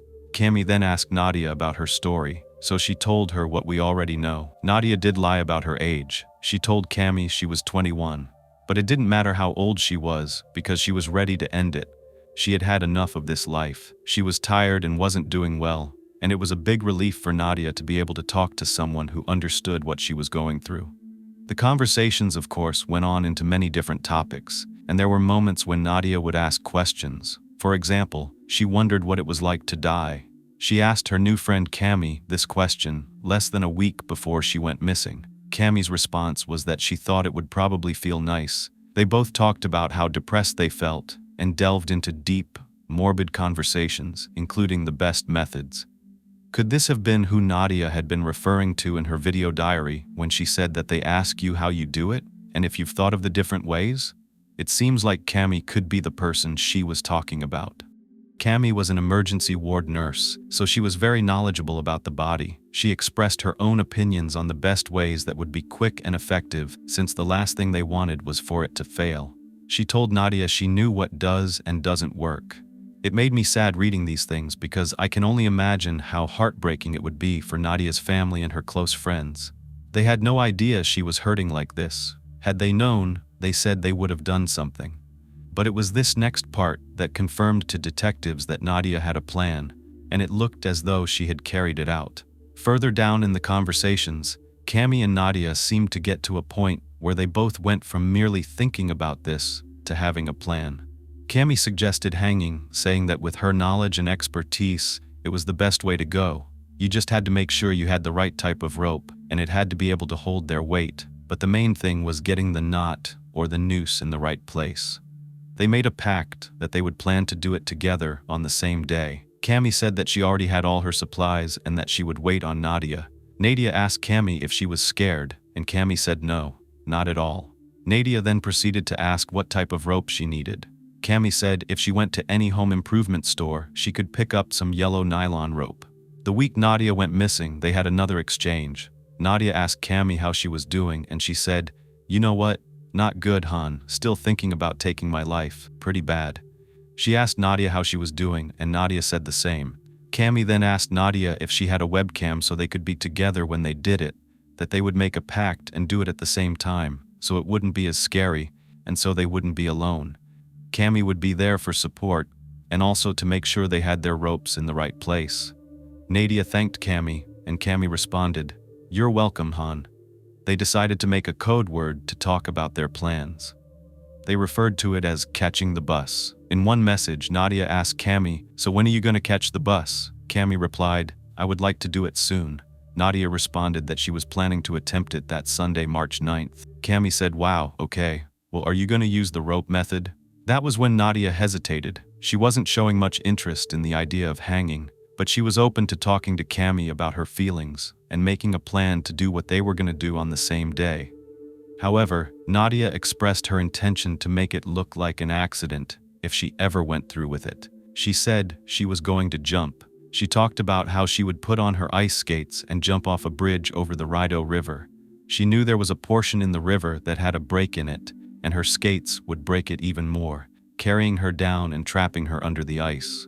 If she didn't drown, she was hoping that she would die of hypothermia. She wanted it to look as though she was skating and had an accident. Nadia said that the river was really rough once you got past the ice, so it should carry her underneath quickly. There wouldn't be a chance for her to come up for air.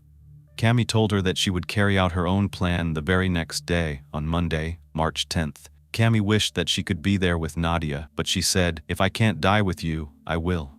Shortly after, Nadia said, "We are together in this," and Cami replied, "Yes, I promise." Both girls thanked one another and expressed how glad they were that they could be honest with someone.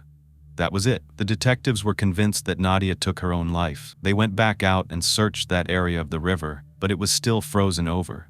Now they had an additional concern though. All the way in Canada, they were worried about the young woman in the States who was planning on catching the bus, as they were saying. On March 10th, they decided to do some digging so they could alert the Minnesota authorities and have them check on Cami, possibly solving another case if Cami had already died or if she was missing. The Ottawa police traced Cami's profile to an email address, falcongirl507. With that information, they were able to trace an IP address to Faribault in Rice County, Minnesota. Even if they couldn't find Nadia, maybe they could find Cami, and maybe she knew more than what was online if she was still alive. This case was getting even more unbelievable and confusing, so just wait. Officers in the Minnesota area showed up at the address to do a welfare check. I have to commend the Ottawa Police Department for their efforts in locating this home and connecting with Minnesota authorities to go there and check on Cami. When they knocked on the door, an older man in his late 40s or early 50s answered.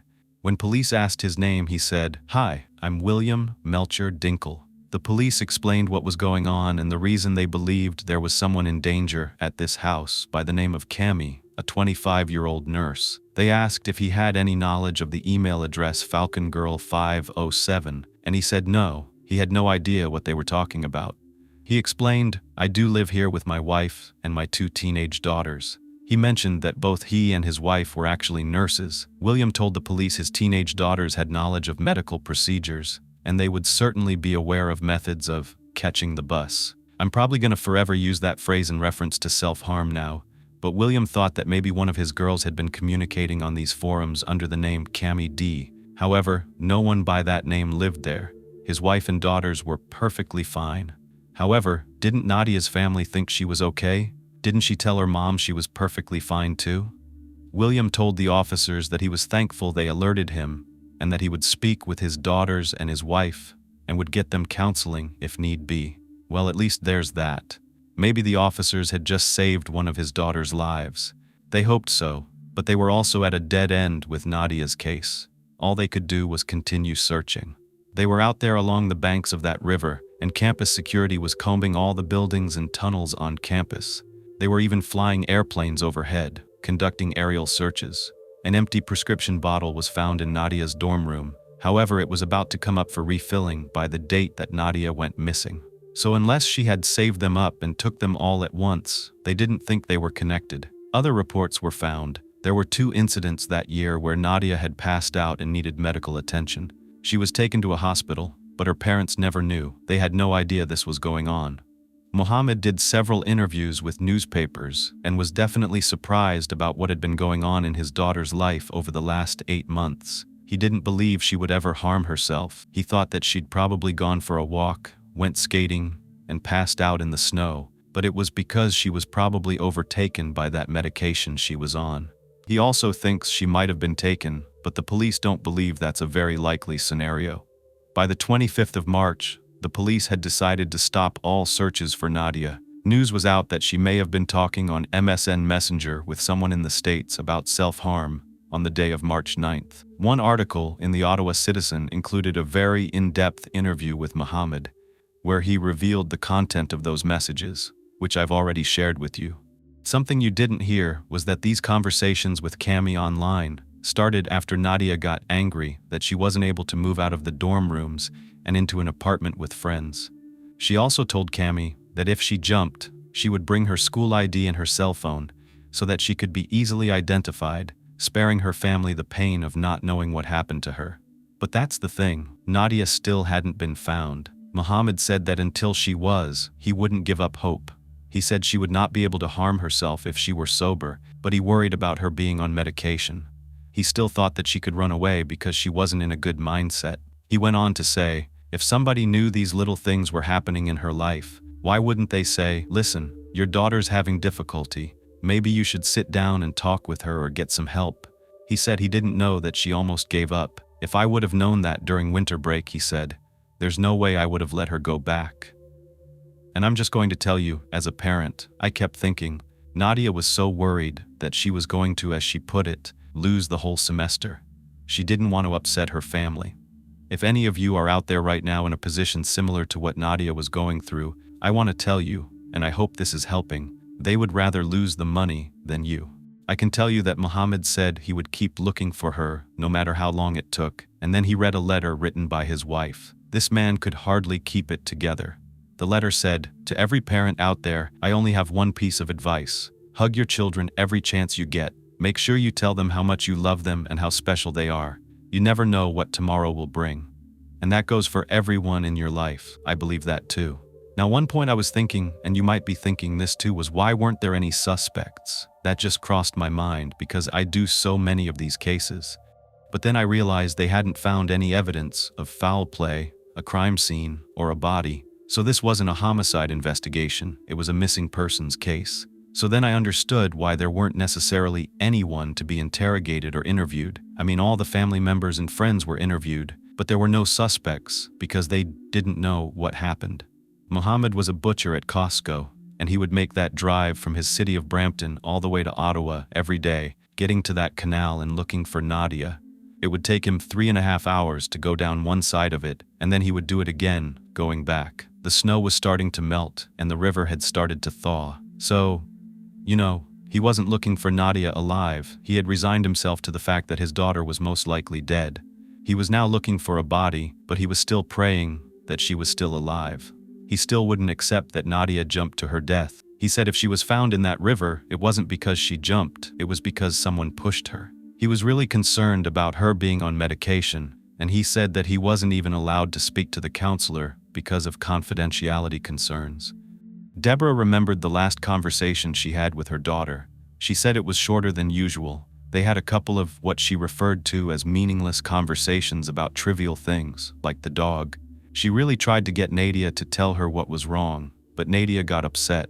Deborah tried calling her on the weekend, but she just got her voicemail. She figured, she's upset with me, I just need to give her some time. 1 month had passed since Nadia went missing. After 6 weeks, on April 20th, 2008, the Ottawa police got a phone call around 11:15 a.m.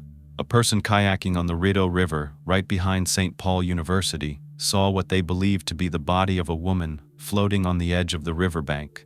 Firefighters and police officers went and cordoned off that area. It was a section of Brentwood Park near Clegg Street.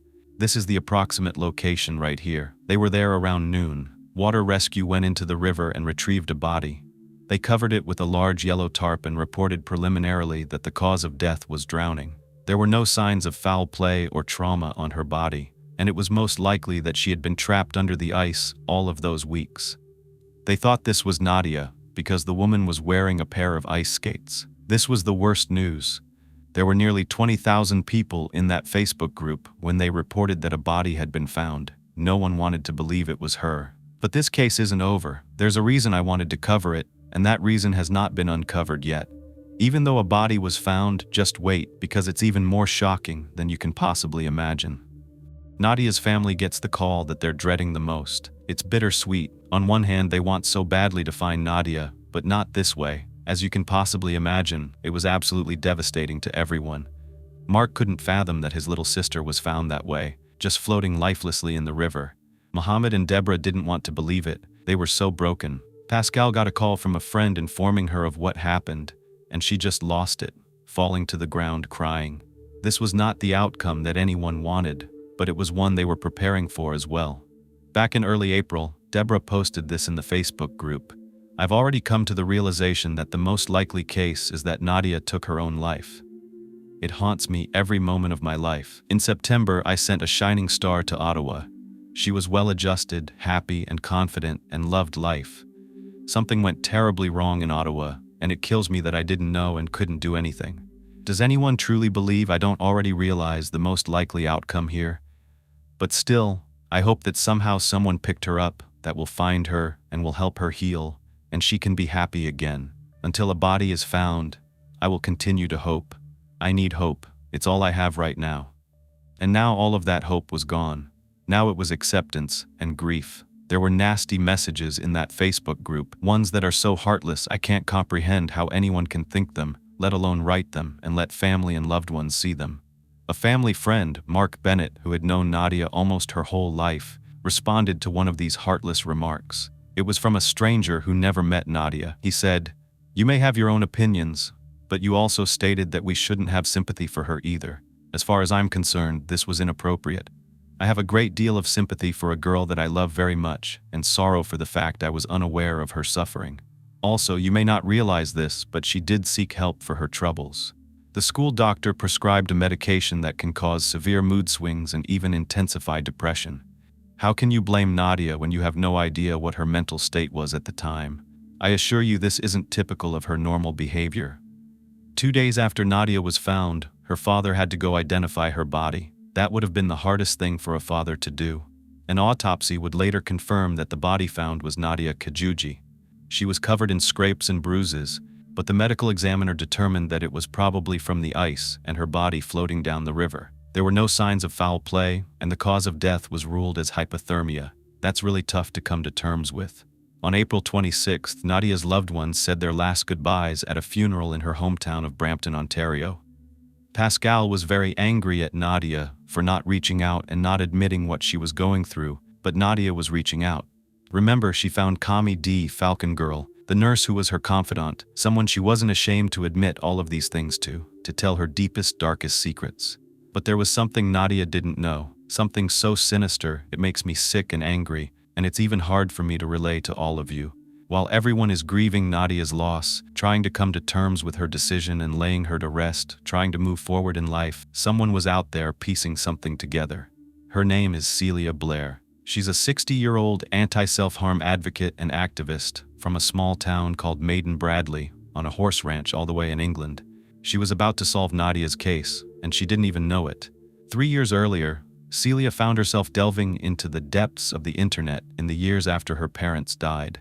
Celia, who was a retired teacher and horse lover, took to the internet to find solace from others dealing with the same things, and that led her to the self-harm-related forums. Her goal was to offer support for anyone thinking about it and guidance to get through their hardships so they wouldn't go through with it. She was successful time and time again, so she made it her mission. She was a protector by nature, a loving woman who wanted to spread awareness and love. She suffered from depression in the past and used her experience to help others, especially young people. Celia began chatting online in the Ash forum, the same forum Nadia had been in. Celia connected with a 17-year-old girl from South Africa, let's call her Sophia. Celia began asking Sophia about her life, why she was depressed, and whether she was seeing a doctor or a therapist. The normal questions and offering help continued as they began talking on a regular basis. Eventually, Sophia decided she didn't want to go through with taking her life. She revealed that she was also talking to another woman whom she initially thought wanted to help her like Celia was, but those conversations were very different. This other woman was named Li Dao. Once Sophia realized she didn't want to go through with it, it dawned on her that this Li Dao girl was actually saying things to push Sophia over the edge. Celia wanted to know more. Sophia explained that Li Dao was an emergency room nurse from Minnesota who knew a lot about medicine and the body. She had also been depressed for most of her life and was at the point where she was ready to go. Li said she wanted to help Sophia. They were a team, friends.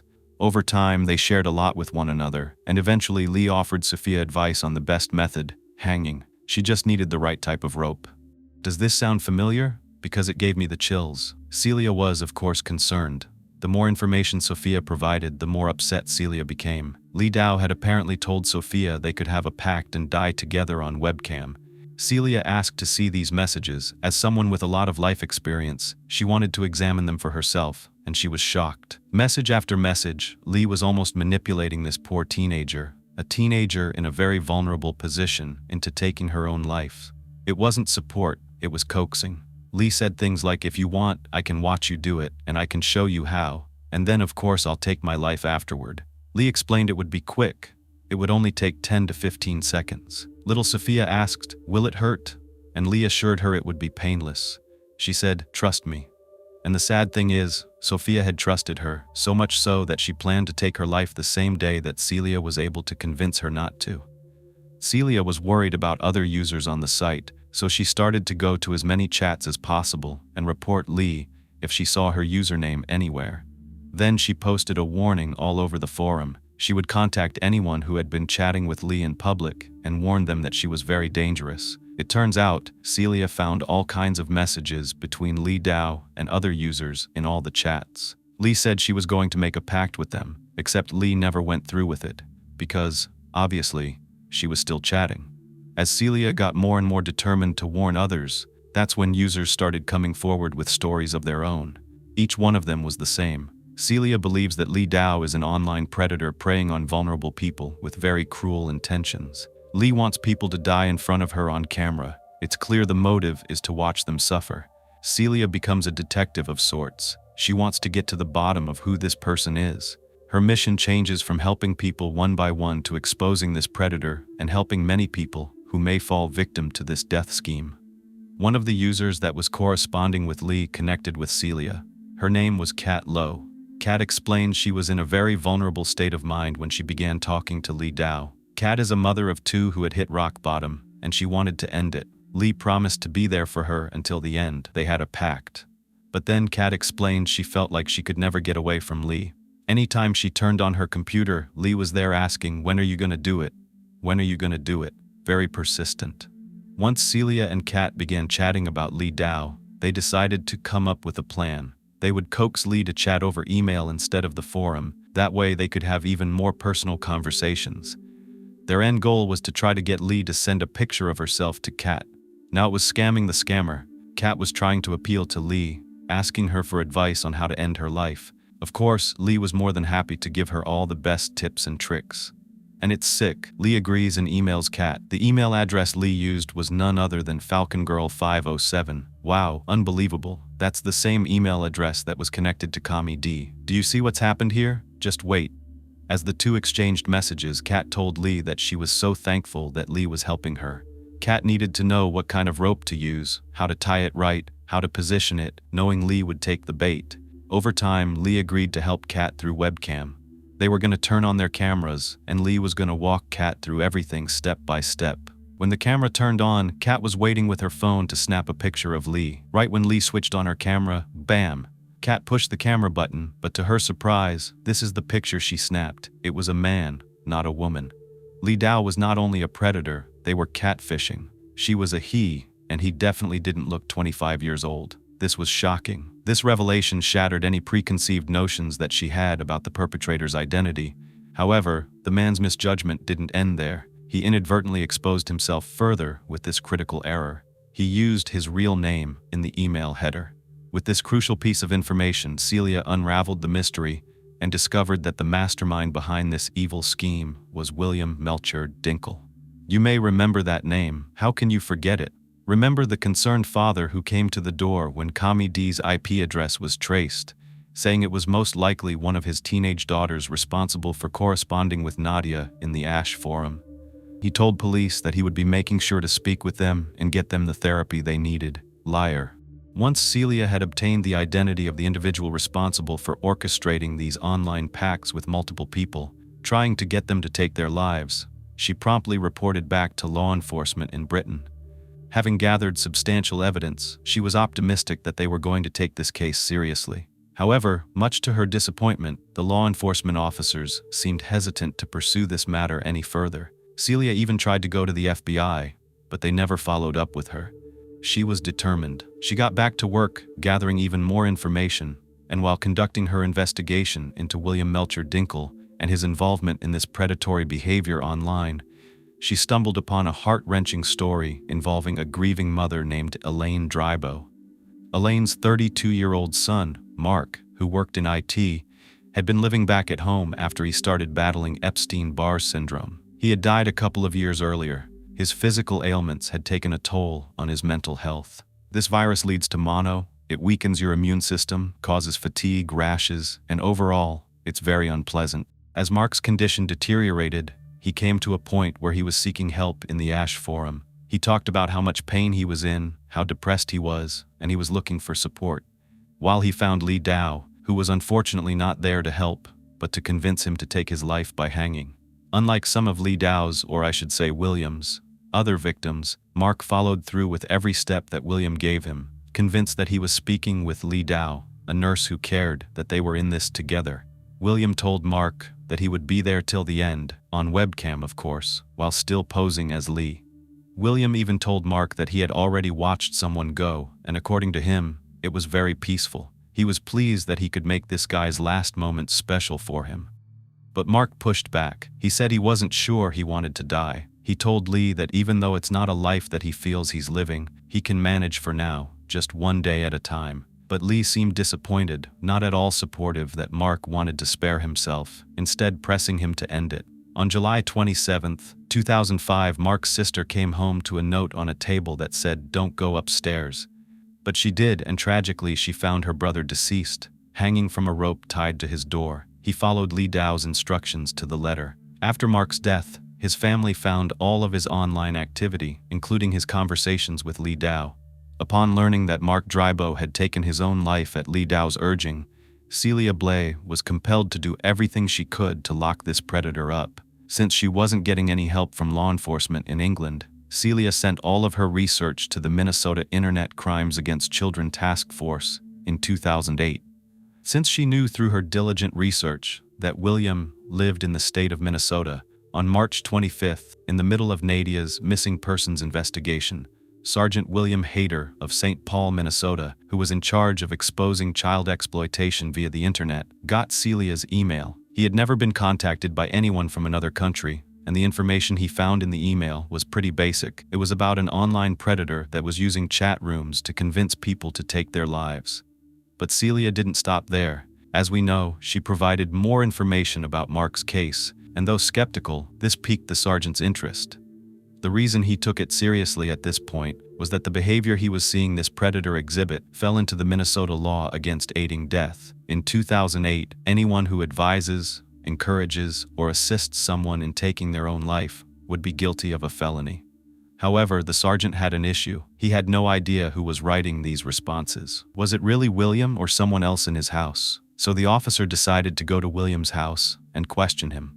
It was January 9, 2009, when Sergeant Hayter and two officers made a surprise visit to William Melcher Dinkle at his home.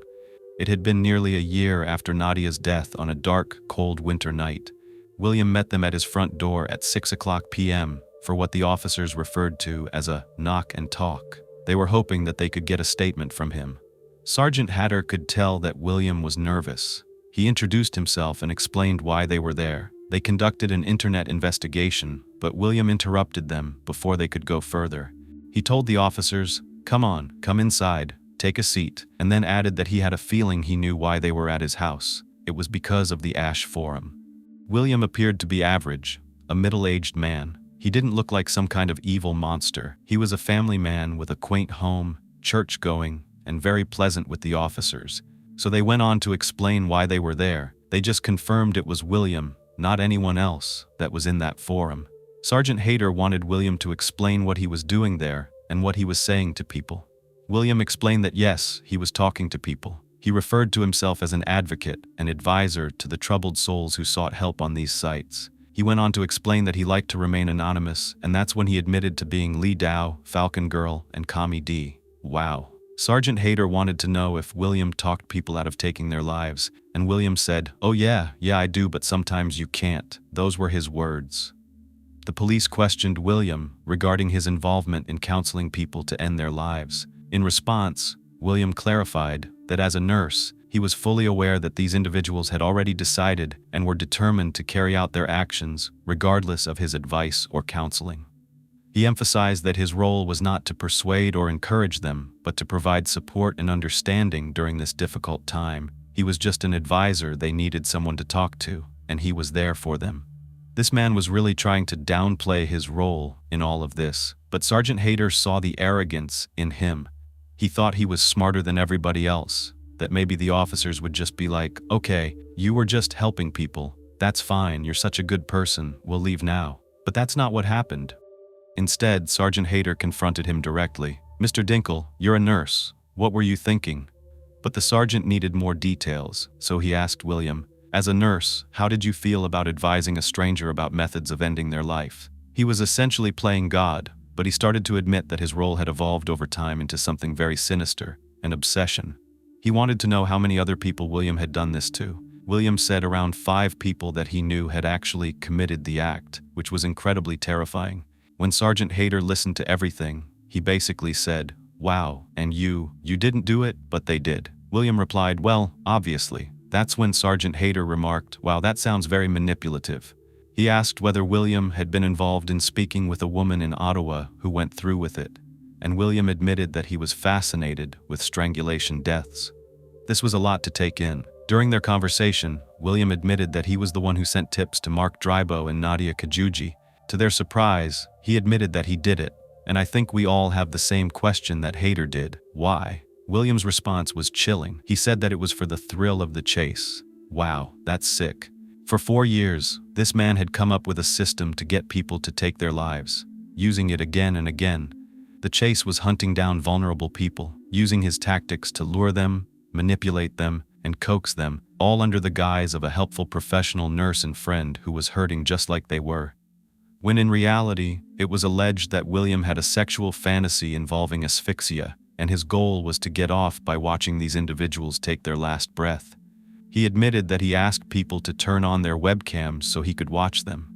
But Sergeant Hayter wanted William to confess what he had done to his wife, who happened to be home during this interview. The strategy was to get William into a more vulnerable position so that Hayter and his detectives believed that disclosing this to his wife would weaken some of the support he may be getting from his family.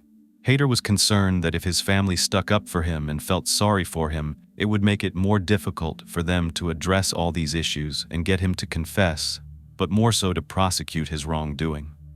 They planned to take this to court, and they wanted it to be successful. So William did what the officers directed. He called his wife to his side and said that these officers believed he was responsible for 2 people taking their lives. She was in complete shock. They were both nurses whose careers revolved around helping people. It didn't make sense that he would do something so inhuman.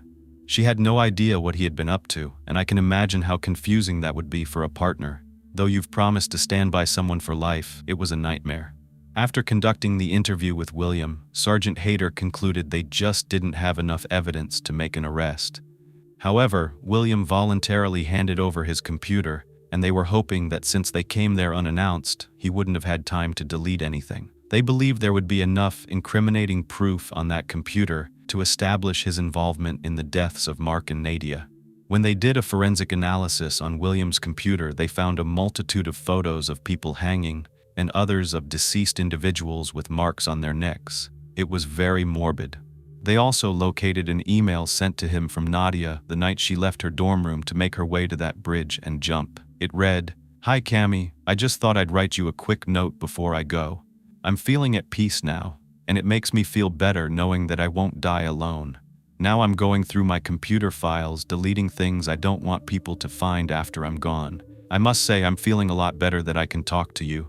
I'm glad things are going to end tonight. I'm feeling confident. I want to go now, but there are too many people about. My cell phone number is number. If you tried texting me on Monday and it doesn't go through, that means I jumped. The pain will be temporary, then it will be over. Thank you again, Nadia." Once the police questioned William about Mark and Nadia in the forums, he ran to the local hospital emergency room. According to those records, he complained that he had a self-harm fetish and was addicted to self-harm websites. He said he felt worthless and guilty. "It's hard for me to think that the last person Nadia spoke to was this evil monster, this manipulative, disgusting demon that sought to destroy her. She even thanked him. It broke my heart reading that." Plus, they discovered an email William sent to Mark with step-by-step tips, and he signed off as, Hugs Lee, his alias. Nadia's family was heartbroken to learn that she was aided in her death by a 50-year-old American man. Muhammad read the chats between Kami D and his daughter and told the press, the way that he was playing with her mind, she was so gullible. Everything this man told her, she believed. It's not true when people say sticks and stones may break your bones, but words will never harm you. Because I think most of us know how badly words can harm and how much destruction they can do. In light of the investigation into William, the Minnesota Board of Nursing took the necessary actions to suspend his license. The board's findings also revealed a lot of misconduct spanning several years. William's disciplinary actions were documented in a comprehensive report, 27 typewritten pages long, shedding light on numerous instances of abuse, negligence, and unacceptable behavior. When the media heard all of this, they were determined to get some answers. During interviews, when they tried to talk to William, he slammed doors in their faces and refused to speak, while the cameras just kept rolling. The microphones were out, but the reporters found themselves faced with a wall of silence. The man wouldn't talk. He was chatting a lot with his buddies on the forum about helping others end their lives, but he had nothing to say now. Detectives assigned to the investigation in Minnesota put in extensive effort, gathering evidence and building a strong case against William. After months, they were finally ready to present their findings to prosecutors. In February of 2010, they concluded their investigation and handed over their meticulously compiled case. Ottawa and the UK didn't feel like they had any way to bring charges, but Minnesota did. The charges against William were based on Minnesota's assisted self-harm statute, a rarely invoked legislation. This law imposes severe penalties for individuals who aid or encourage someone to take their own life. Under the statute, those found guilty could face imprisonment of up to 15 years and fines up to $30,000. Nadia Kajouji and Mark Drybrough were cited in these charges. Nadia's mom, Deborah, was shocked by the news of William's arrest. In an interview with the Ottawa Citizen, she expressed her initial belief that she was mentally prepared for it, but when the reality came, she was taken aback. She hoped to witness William's conviction and imprisonment as a consequence of his actions. She also realized that her daughter's legacy was more important. Her primary concern was to send a strong message to online predators. She wanted them to understand that their actions would no longer be tolerated and that there was no place for these predators to operate freely and say whatever they wanted. Deborah believed that society had to take a stand against them. After William appeared in court, the judge issued an order for him to stay off the internet until his trial. This man lost his nursing license in June of 2009 and ended up becoming a long-haul trucker. It's a very different type of job, but also opens you up to a lot of opportunities to do harm as well. In August of 2010, at his preliminary hearing, his lawyers argued that he was mentally deficient at the time of the incidents, and they attacked the statute. They claimed that the law was very vague and broad, and of course, like a lot of these trials, they argued that his confession was obtained in violation of his rights, and that the charges against him violated his freedom of speech. However, the judge refused to dismiss the case, and William pleaded not guilty. Despite the charges brought against him in Minnesota, Canadian authorities decided not to press charges, believing he did not have any influence over what Nadia did. In February 2011, William Melcher Dinkle made the decision to waive his right to a trial and instead invoked a rarely utilized Minnesota law. This law grants the authority to a judge to carefully examine the prosecution's case against him. It was the judge's job, not a jury's, to determine whether William was guilty of 2 counts of assisted self-harm. After careful review, the judge reached a decision. He found William guilty on both counts. William's attorneys were disappointed and expressed their intention to file an appeal. Something very important noted in this case was the judge's powerful statement that this was not freedom of speech. He described inciting individuals to end their lives as lethal advocacy, which was excluded from First Amendment protection. In his ruling, the judge stated that William was free to publish his religious or political views on self-harm. However, he expressed that William focused his advice on vulnerable and depressed victims in a private setting. The judge emphasized that William was not simply advocating a political or moral viewpoint. In May 2011, William Melcher Dinkle was sentenced by a judge to 320 days in prison for his involvement in coaxing Mark and Nadia to end their lives. The judge imposed an additional 40 days of punishment to be served over the next 10 years. As part of the sentence, William was ordered to return to prison twice a year on the birthdays of his victims. I had never heard anything like that before, but I was not satisfied with this verdict or decision, not at all. Nadia's mom wasn't satisfied either. She wanted longer jail time. However, she acknowledged that the state did the best they could with what was available under the law. She firmly believed that the Canadian police were the first to become aware of the situation and deliberately ignored it, brushing it aside. She made it clear that she would not let this go and would always remember the police's inaction. Over the years following his conviction, William made several appeals. It wasn't even that much time, yet he was trying to appeal it, refusing to take any responsibility for his actions. In March 2014, there was a significant turning point in the case. After careful consideration, the Minnesota Supreme Court overturned William's conviction. Nadia's family, especially her brother, was devastated by this decision. They didn't think justice would ever be served, but Minnesota was still actively pursuing the case. They planned to go to the lower court again after it was thrown out to try to get a new trial. At William's second trial, the judge ruled that he had assisted in the deaths of Mark and Nadia. As a result, the judge sentenced William to 178 days in jail. William expressed his remorse, apologizing to the victims' families. He said, "I am so sorry for my actions and what I have done. I have repented." However, it was clear that these words held little meaning for most people, including Nadia's mother. A mere apology was not sufficient to demonstrate remorse. According to her, true guilt can only be proven through actions. William was released in February 2015. There was a bench made in memory of Nadia, but it had been there for nearly a decade, just rotting away. In 2019, EQ Homes, a developer of apartment homes near the bench, took the initiative to establish a permanent memorial for her, recognizing the significance of honoring Nadia's memory. Mark, Nadia's brother, became an ambassador for Your Life Counts, an organization dedicated to preventing self-harm. The holidays are supposed to be filled with joy and happiness, but for one family in a small Georgia town, holiday cheer turns into holiday fear. Can you imagine a place where they celebrate Christmas all year round? That's not exactly what it's like living in Santa Claus, Georgia, but the name alone fills people with joy and excites children, especially when they assume Santa Claus actually lives there. It's about 90 miles away from Savannah, Georgia, and it's a very small town in the Low Country with just under 300 residents. They're very close-knit, very friendly, the kind of residents who love God and their town. Everyone knows their neighbors and just about anyone else who lives there. No one's really a stranger. Now, it's true, when you look around the town, it looks very different than most. Their street names, for example, are Candy Cane Road, December Drive, Rudolph Way, Dancer Street, Prancer Street, and Sleigh Street, just to name a few. Look at their street signs. They're not your typical stop sign, not the boring red stop sign with the ordinary pole. No, Santa Claus stop signs have a red and white striped pole that looks like a candy cane. Tourists actually do flock there from all over, hoping to get a postmark with the Santa Claus, Georgia stamp on their Christmas cards before sending them out to their loved ones. Thousands flock into the small Toombs County community, named after the big guy from the North Pole. Welcome to Santa Claus, Georgia. Santa Claus was founded in 1941 by a local farmer. His name was Calvin G. Green. He named it the way he did because he was hoping it would attract tourists to his pecan business and his motel. He thought that if people were passing by on Highway 1, they would look at it and stop out of curiosity.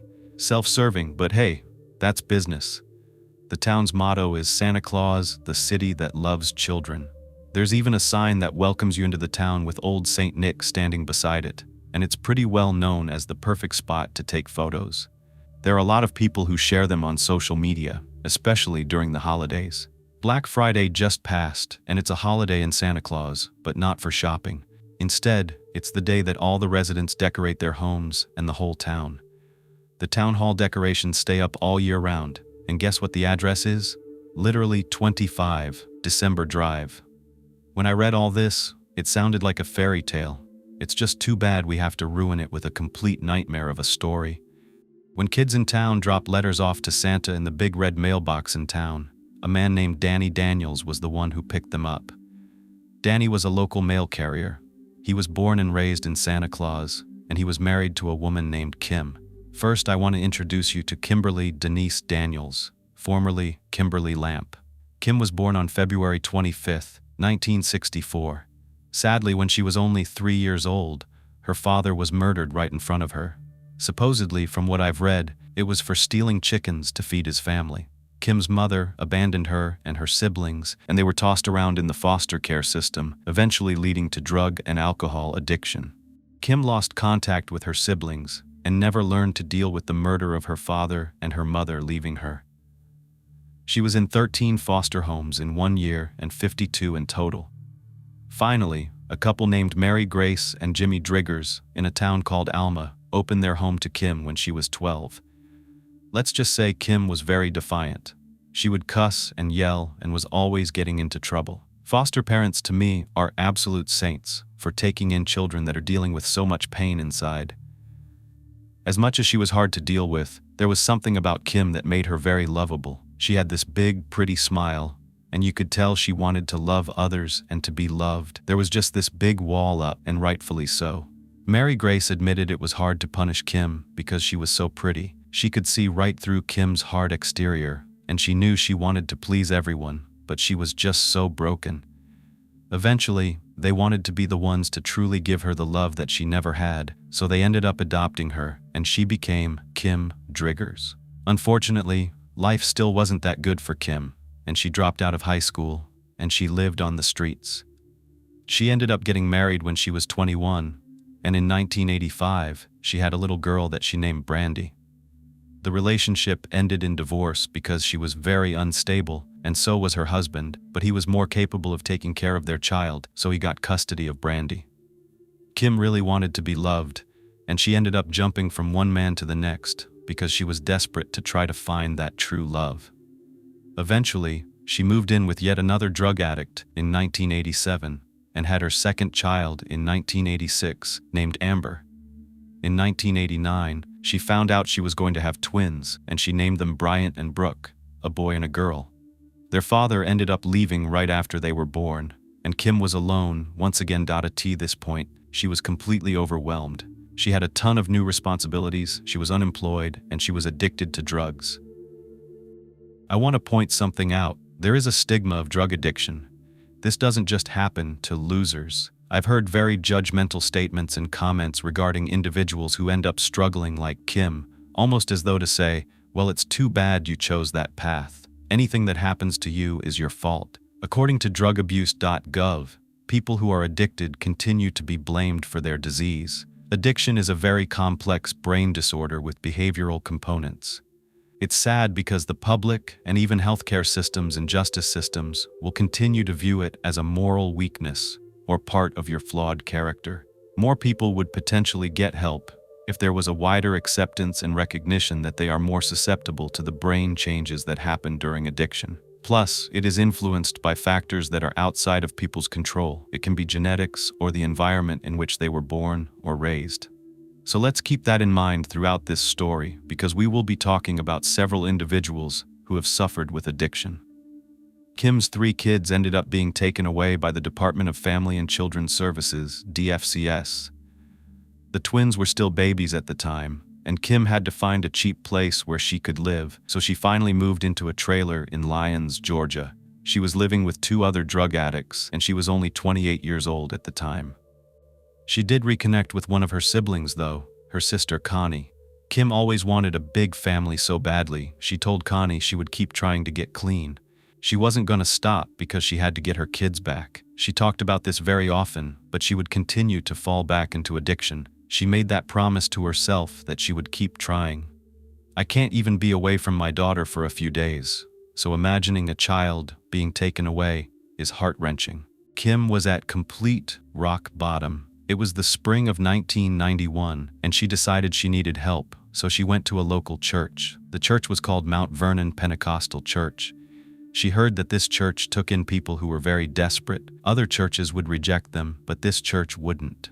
A lot of times, like I said, people who were struggling with addiction would be seen as immoral, so some churches would just say, "You gotta go." This church, on the other hand, welcomed sinners. Reverend Ray Wood said people called his church a place a bunch of drunks and drug addicts hang out, and that was the best compliment, he said, because those are the people that Jesus was trying to help. Kim had been living out of her car at the time, and everything she owned was in that car. She truly was desperate, and she was almost 30 now, so she kept telling herself she had to get help or she would end up dying like this. The Reverend's wife, Christy Wood, had helped him in the past, finding places to live and getting food stamps, and she remembered those big, beautiful blue eyes, the prettiest eyes she had ever seen. Kim was welcomed right into the church, and attending the church services was exhilarating to Kim. It was like a drug itself, and it captured her and mesmerized her, and when she was at the service, she forgot all about drugs for that moment. Ray and Christy Wood decided to help Kim under one condition. She had to take care of her demons first. She had a court date coming up for assaulting a police officer. They prayed and prayed it would go well, and it did. The court gave her a reduced sentence. She was put on probation instead of ending up in jail, and she considered this a miracle. This led her to getting baptized by Reverend Wood in a horse trough. But it didn't matter where it was. What mattered was that she felt she had stripped away the old Kim and opened herself up to a new version of herself. Getting a job was a little harder.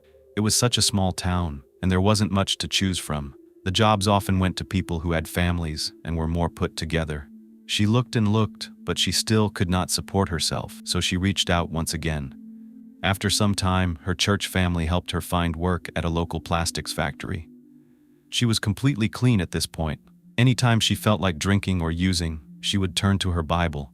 It didn't happen quickly. It started with an hour, then several, and then it would turn into a day or 2 days. Before she knew it, she had tamed the demon. Now for the next hurdle, getting her babies back. Having a loving family one day, even a loving marriage to a good man, was what she wanted the most.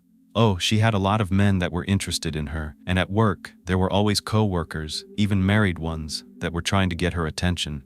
Kim was very leery of men, though. It was very hard for her to trust them, and I don't blame her.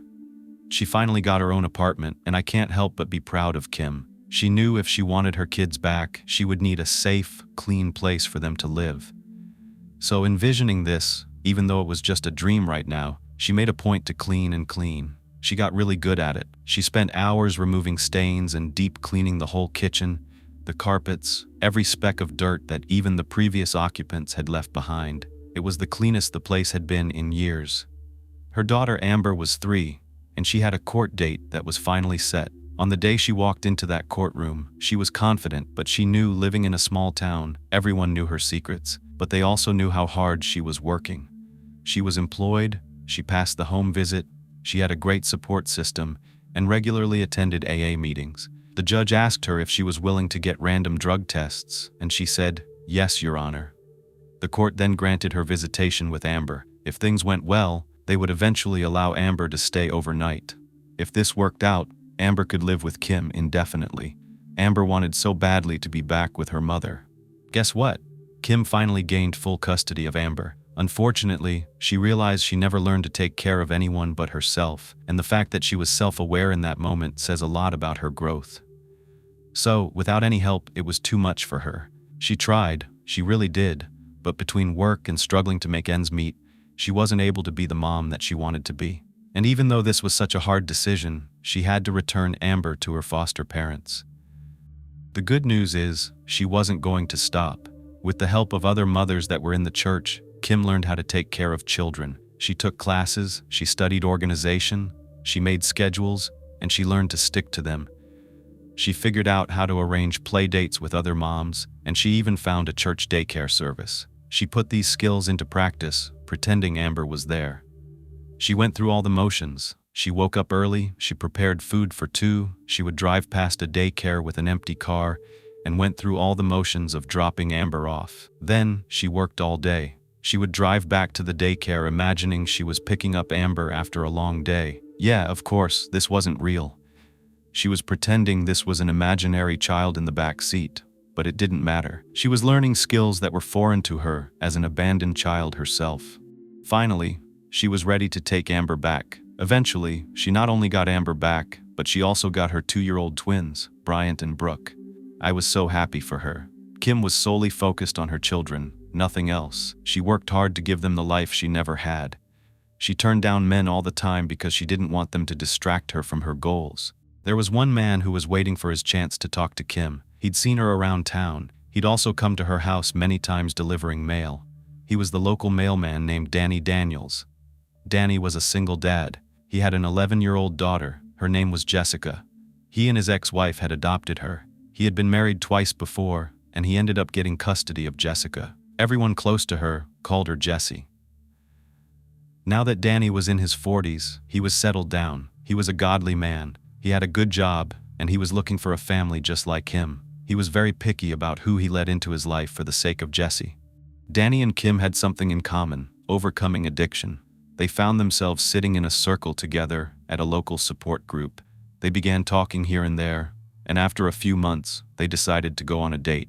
One date led to a few, and Kim said it was actually love at first sight for both of them, even though it took time on both of their parts to warm up to the idea of letting each other into their worlds. Kim started to bring Danny around the church, and he decided to get baptized in the very same horse trough. Danny had always been religious.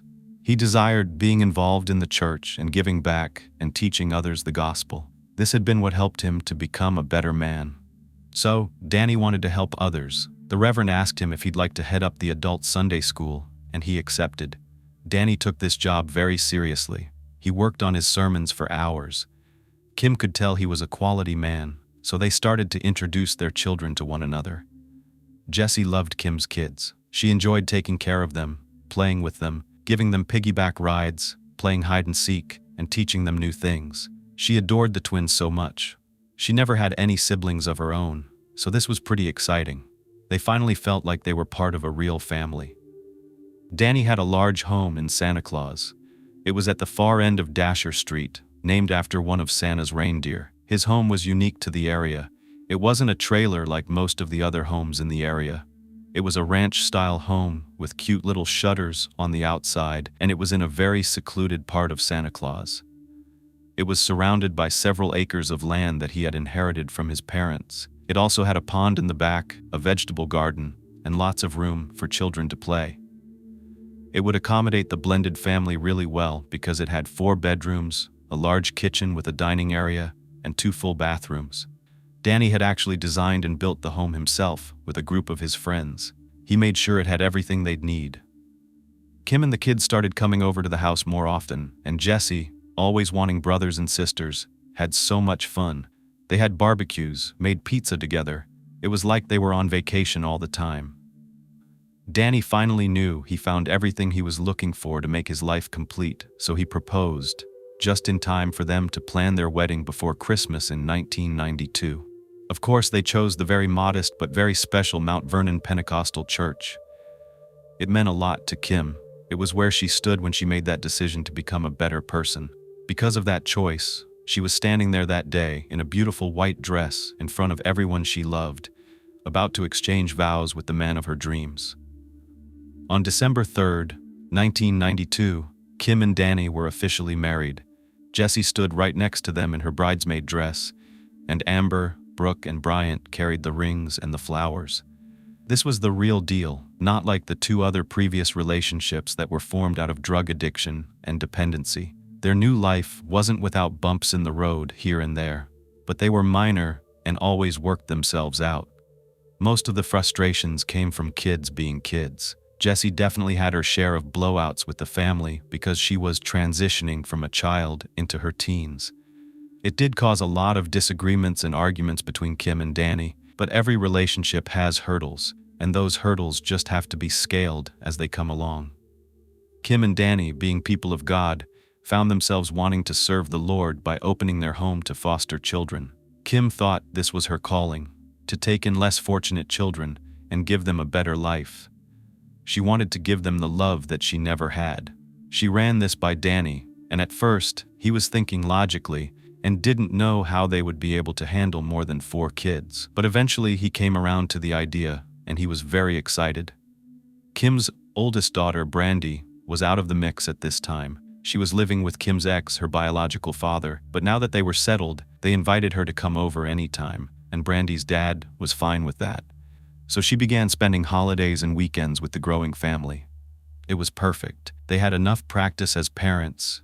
They had all the necessities that children needed, so they went ahead and applied to take the 10-week course to become foster parents. Ironically, by the fall of 1995, the very same Department of Family and Children Services workers who had taken Kim's kids away were now working with her to find placements for foster children. These foster children had some of the most heartbreaking stories. Soon, Kim was taking in kids all the time. Some stayed a little while before getting adopted, others stayed longer until they found more suitable placements. But no matter how short the stay, Danny and Kim treated each child as though they were their own. There was one little girl, though, who may have been just a little more special than the rest. Her name was Joanne Mosley. Joanne's mom had neglected her, and she was recently removed from her home. She needed patient caregivers, people who would understand abuse, who would give her a sense of stability until the state could figure out what to do next. Joanne was a beautiful 10-year-old with red hair and freckles. She looked like she could be Jessica's sister. The children really connected with Joanne, especially Amber, since the girls were the exact same age. Amber would tell Kim she knew Joanne was going to be her very best friend. Kim was sweet. Not only did she relate to the foster children, but she remembered what it was like to be a single mom who had her children ripped out of her life for demons that she could not tame at the time. So she related to these parents who were at rock bottom. She knew that not all of them were bad people. Most of them weren't bad people. They just found themselves in very unfortunate circumstances. In Joanne's case, Kim began speaking with Joanne's mother, Latrell Mosley. She promised that she would let Latrell come visit as soon as Joanne got settled in. What this generally meant was that Joanne was following all the rules in the Daniels home. They put these rules in place for each child, not only foster children, but their own as well. Each time a new child was placed with them, they would have a big family meeting. Everyone would have a chance to introduce themselves, tell everyone a few things about them, their hobbies, their talents, and maybe some other flaws to look out for, things that they were working on. Whether it was that they had a messy room all the time or tended to get moody, it helped so that no one took those things personally. Each child had chores that they had to do, and they had to keep up with their schoolwork. Joanne was headstrong. She definitely resisted change. She didn't trust easily, and she was starved for attention, so she would act out a lot. Kim was a stay-at-home foster mom at this point, so this was her full-time job. She had seen her fair share of bad habits, and even worse, questionable behaviors. Many of the children came from homes with mentally ill parents. A lot of them had been abused in many ways, mentally, physically, sexually. Some of them were even born with drugs in their system and had to be hospitalized through neonatal abstinence syndrome.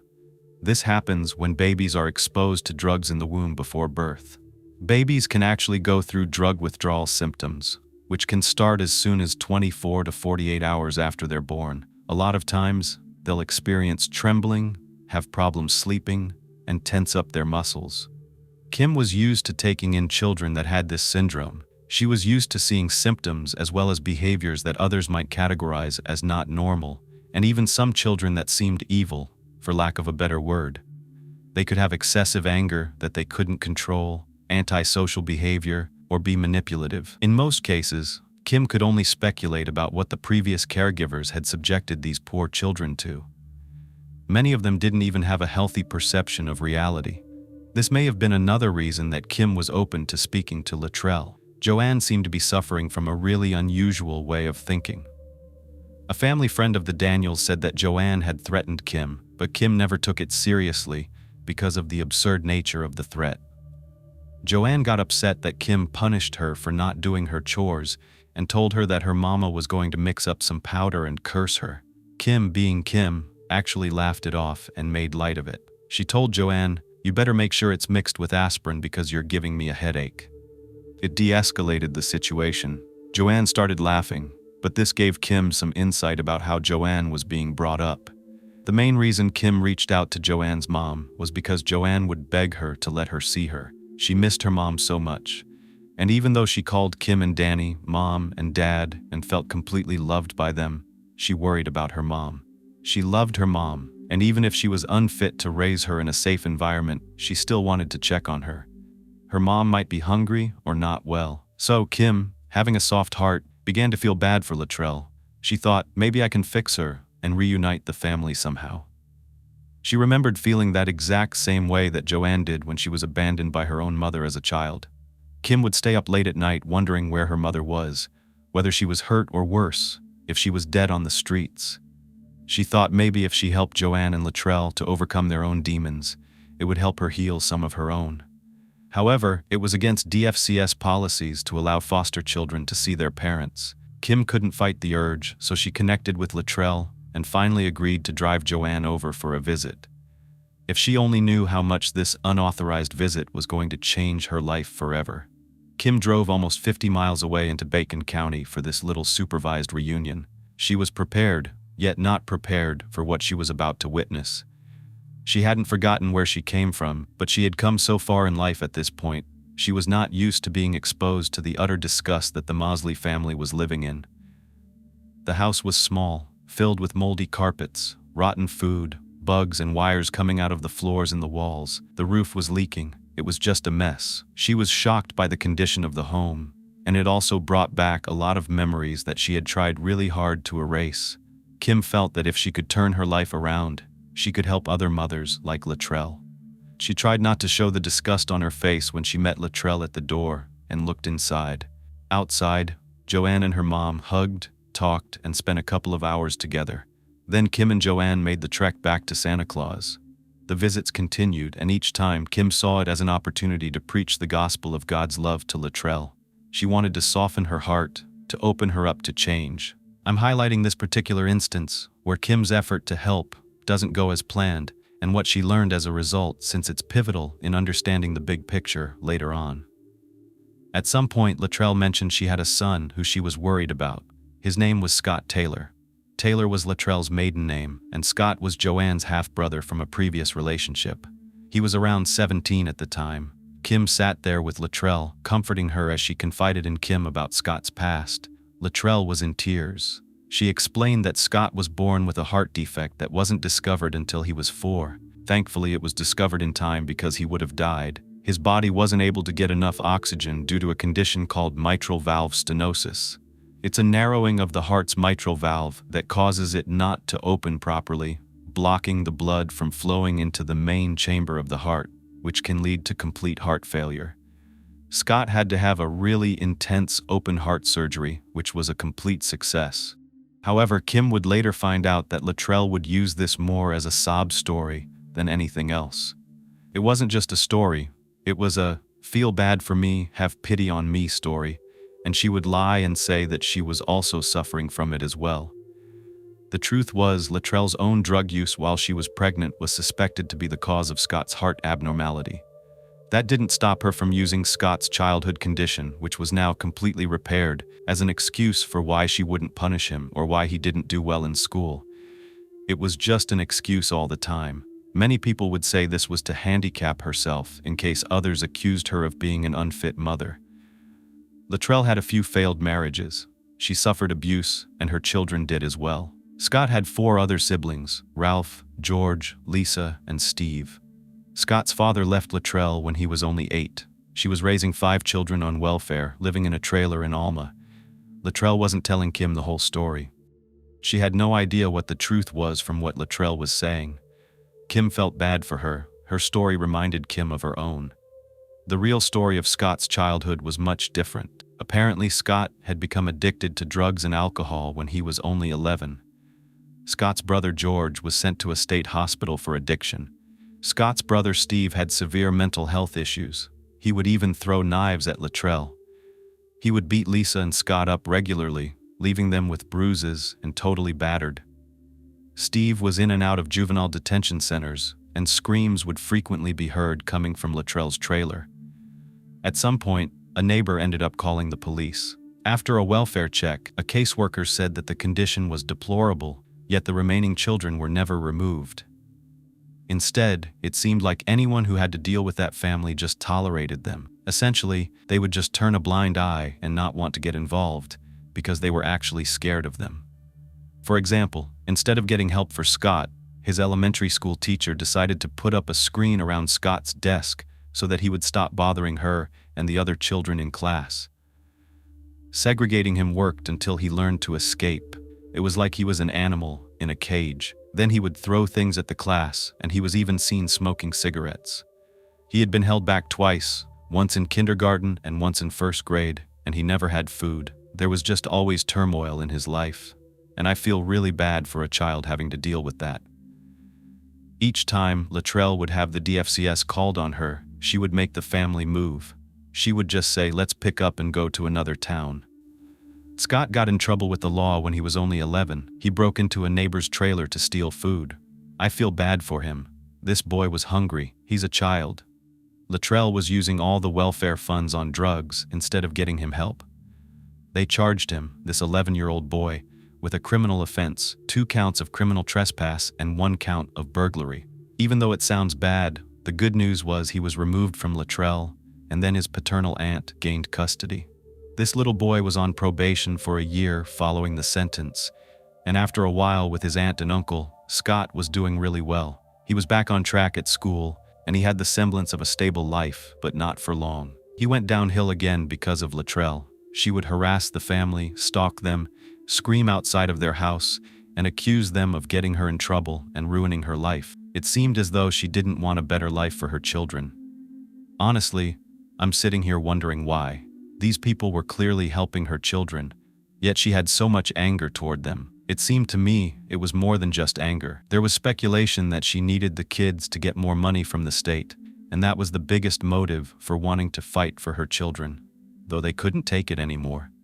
They sadly dropped Scott off at the police station and just left him there. They weren't the only ones. No foster family would take in Scott, so the state placed him back with Latrell. In the next few months, he was passed between a number of foster homes, looking for a family that could handle him. They finally placed him with Sylvia Boatwright. It didn't last long because poor Scott, who only had imaginary friends, listened to them according to him and followed them out to a busy highway. He was missing for hours. The police, the social workers, they were trying desperately to locate him. When he was finally found, Sylvia was like, "I do not think he's ready." So, she sent him back to another foster home, where he was once again rejected after he was caught using power tools to destroy the family's home. He would also scare some of the foster parents because he would chant. He said he was casting spells on people. One time, he was caught mixing a concoction that he planned to put in his family's food, his foster family. He even attempted to catch farm animals and use them as sacrifices. Everyone was confused. They were scared of Scott, and no one knew how to help him. The state once again placed him back with Latrell. He can't get away from her. August 17th, 1988, a neighbor called the police saying Scott was outside, screaming at the top of his lungs. He said he was going to kill himself or kill that mother devil worshiper. The neighbors also reported that he threatened to kill a little girl the previous day and even pointed a BB gun at her face. At that point, in the frustration, the neighbor yelled at the police, saying if they didn't do something, the residents would. So don't be surprised if he ended up dead. Finally, Sylvia took him in. She devoted so much time to Scott. The first thing she did is put him in a special school for children who were suffering from mental health disorders. He was very antisocial. He never seemed to be able to make friends, and he was super anxious. He was even scared of imaginary things that were not there. He would tell his therapist that he was scared he was going to be killed, and he developed a bunch of imaginary friends that he would talk to all day long, and even an imaginary pet mouse. Sylvia said this was the only way she thought he knew how to cope with his pain. Imaginary friends who he could control so they couldn't harm him. He would consistently tell people he wasn't allowed to play with them because he had this big scar in his chest, and he would show them. Most likely he was just echoing what he heard Latrell tell people. Scott was diagnosed with ADHD, he was prescribed Ritalin, and Sylvia tried so many other methods. She did counseling, they had experts coming in to evaluate him, special schools. Sometimes he was happy and polite, and then a switch would flip, and he'd curse her out, and he wouldn't take his meds. Latrell would stop at nothing to get Scott back. She told Kim how she struggled against the system, how they lied about her, and took him away even though she never did anything wrong. Yet reports, on the other hand, stated that she began to harass Sylvia. She was threatening to curse her with cancer and anyone else that stood in her way of getting Scott. Even threatening those social workers, telling them that their families would end up dead if they kept messing with her. I can see why people did not want to care for poor Scott. Who would want to deal with Latrell? She was unhinged. Scott was found pouring gasoline from Sylvia's lawnmower onto the ground in their backyard. They were afraid since he had also mentioned he liked to play with fire. He went back, he was evaluated again, and they diagnosed him with an identity disorder. But it doesn't say which one. I looked and it just didn't state which one. I'm really curious, since Latrell herself was diagnosed with borderline. It seemed like he was falling into a deeper and deeper delusional state. He told the doctors that his mom practiced witchcraft and that it really worked. She would put curses on people and they would do it together, and the curses would work. Demons would come off the walls, and he was scared of them because the demons could hurt him.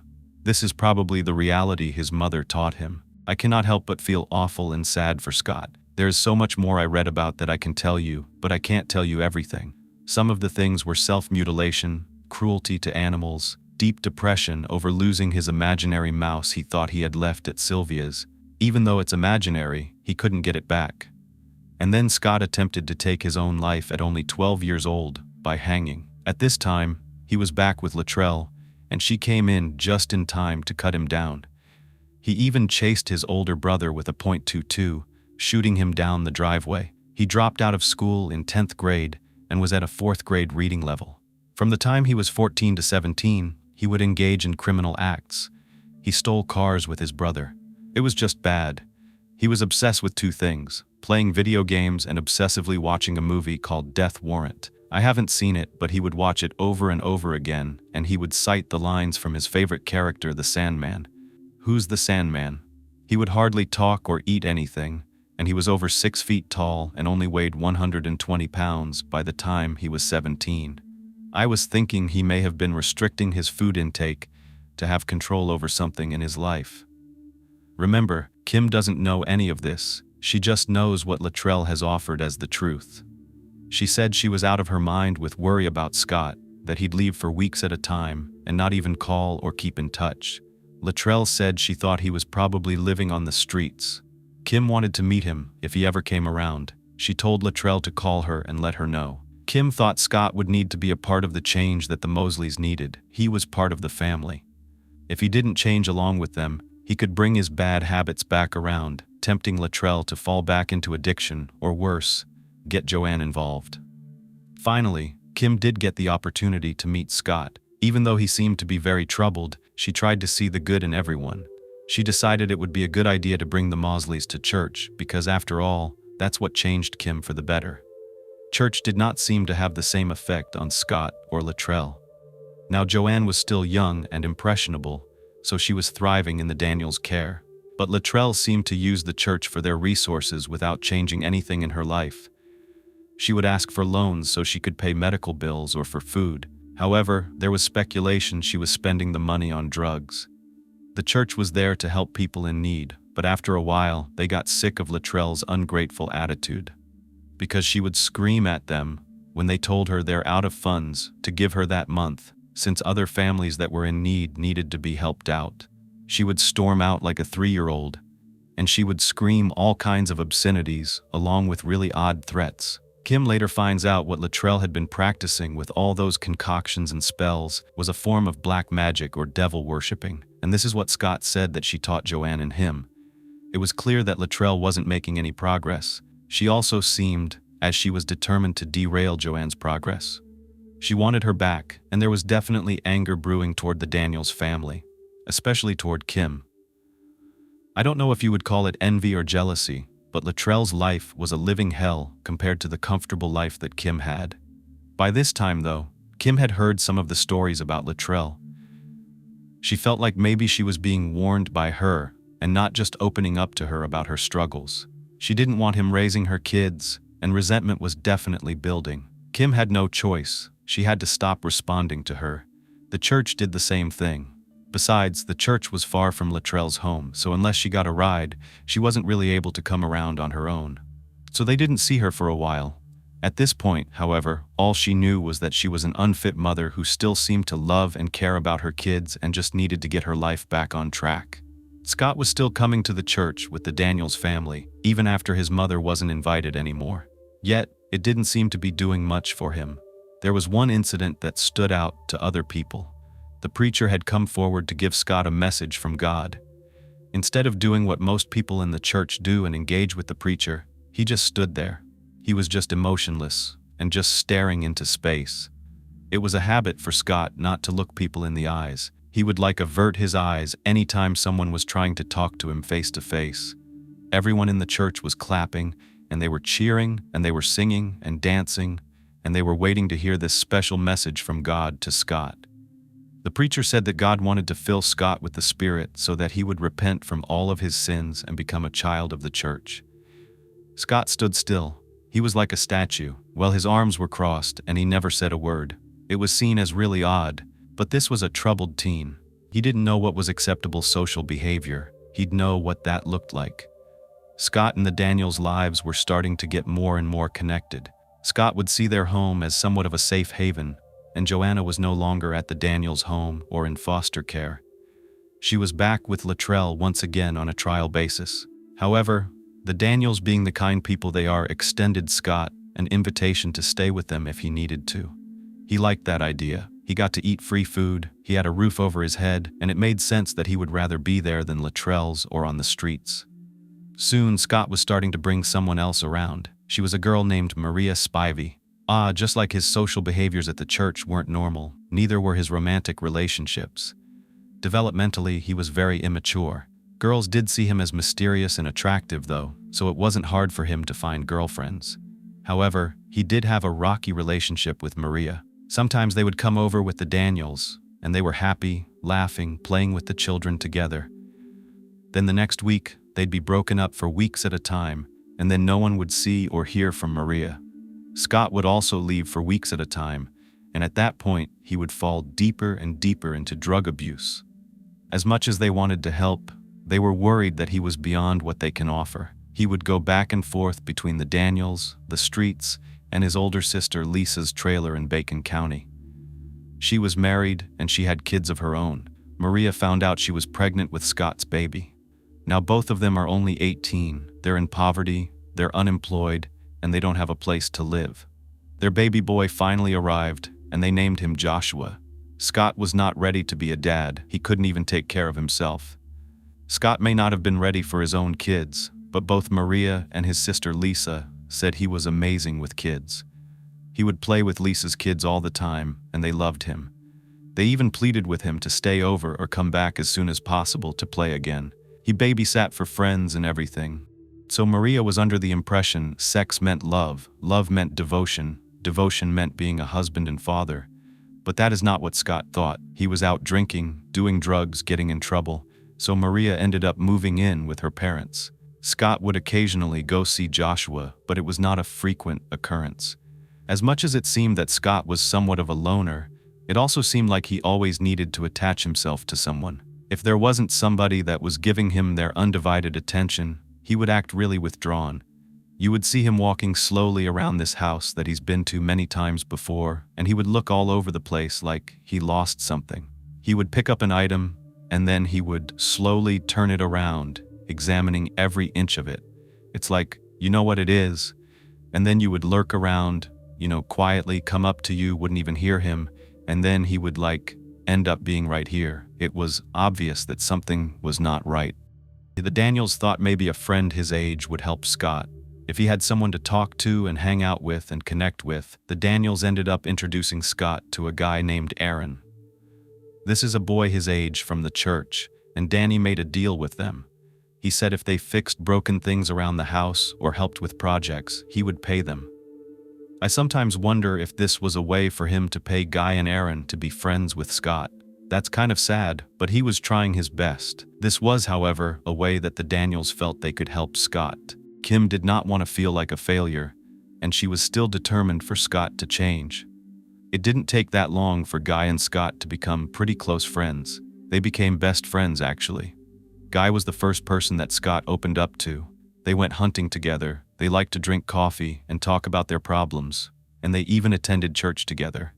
From this experience, Kim learned she may not be able to initiate total change in someone, but she could provide resources to help them cope with their issues, and that was still winning to her.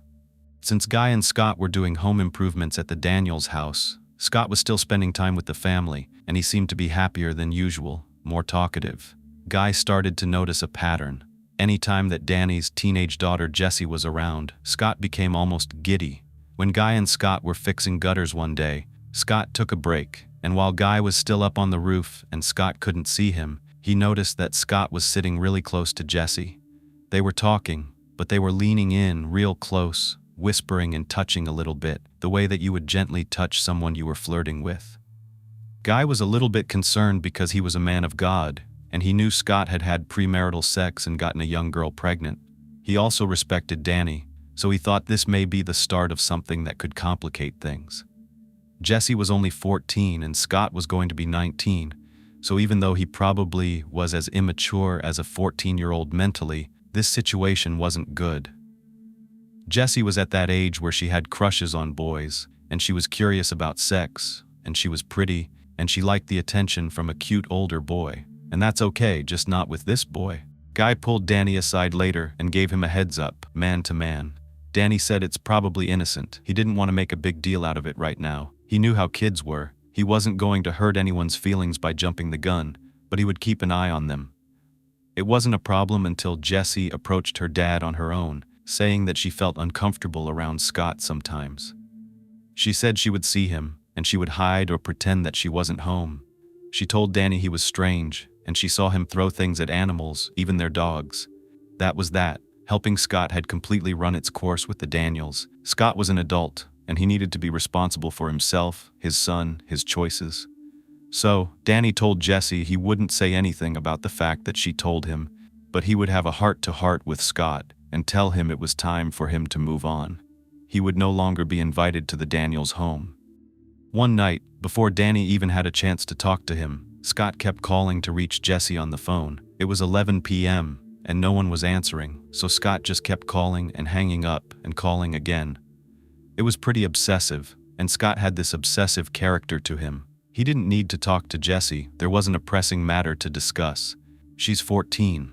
It's a school night, but the simple fact that he couldn't made him obsess over it. This character trait would later prove to have devastating consequences. Finally, after 20 rings, Danny picks up and you could hear Scott's video game in the background. Scott says, "Let me talk to Jessie, please." Danny responded and says, "Scott, it's late." Danny had to get up around 4:30 every morning to start his mail route, and Scott knew that because he knew the Daniels' schedule and routine. He was around them all the time. He was around them long enough that he should know better than to call that late. Danny lets him know, "Jessie's asleep, go to bed. Some of us have jobs that we have to get up early for." Danny could just hear Scott slam the phone receiver down. This gave him all the more reason to have that talk the next morning. Before Danny left for work, he actually went to the cordless phone and deleted Scott's number from the call log because he didn't want to discuss it with Kim. She could easily get her feelings involved, and he just did not want to deal. He had made his decision. That was that. He wasn't going back on his word. After work, he was going to confront Scott, and he wouldn't do it harshly. That wasn't Danny's style. He wouldn't even stoke the fire by bringing up any of the things he knew. Instead, he would just focus on the fact that Jessie's too young to date, and Scott is too old. And that's that. At that moment, he had to shift his focus because he had his morning rituals, and they were important to him. One of those included leaving cute messages on the whiteboard in the kitchen. They seemed like such a loving family. Kim had her own morning routines, and she was really strict about it, but he loved that. She would tell him to put a smile on the family's faces.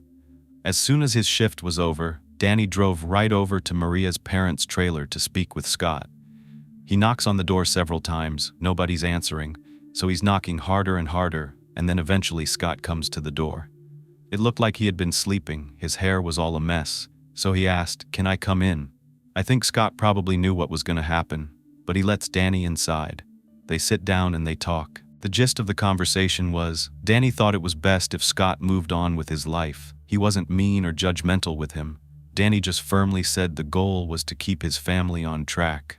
They were constantly taking in new children, and per the agency's guidelines, it was best if there weren't any new people that they needed to adjust to, especially people that aren't going to be a permanent fixture in the family.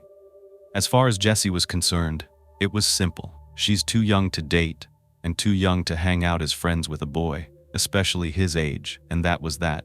There was no yelling, there was no fighting, no talking back, nothing. Scott didn't even really engage at all. He just sat there. That's like his normal response. He didn't even give him eye contact. However, he did appear to understand and agree to comply. Danny left and figured that would be the last time they would have to deal with Scott and his family. It wasn't. You see, Latrell always felt she was rejected. She was made to feel lesser than others, and she thought the state was against her because she wasn't up to society's standards of what a good mom was, or even a person worthy enough to be friends with. She began to really resent the Daniels, even though they had opened up their hearts, their homes, their lives to her own children. When she got word that Danny had shunned her son, she was livid. Even though her car was super old and could barely make it to the grocery store, she took that long trip to Santa Claus. Somehow, she was going to give them a piece of her mind. This is the same woman who made excuses about why she couldn't drive Scott to his psychology appointments, yet here she was going miles out of her way for some kind of revenge on the Daniels. She did not have a plan.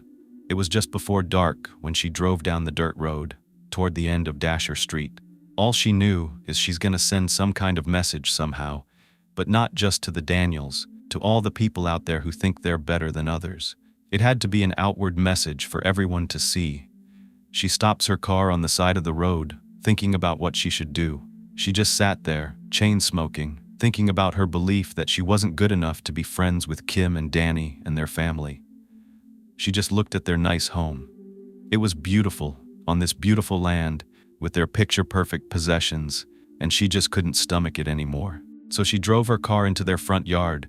She stomped on the gas and she cut her steering wheel to the left. She's just going around and around, digging her tires deeper into the soil until she was almost stuck. Then she just drove back to the road, looking back, admiring her work, and then she just drove off. This would do it for now. Danny arrived home to see these deeply carved donuts in the property that he cherished, that his family passed down to him. He really did feel violated, but at the same time, he laughed. It was childish. Neighbors walked over to tell him who did it, and he wasn't surprised. The next day, Guy helped him to patch up the land with new sod. These were just people who they would never understand. The good news was they stayed out of their life for about 2 whole years after this. Kim did hear about Scott every now and then, most notably about him impregnating Maria. Once again, it was the spring of 1997.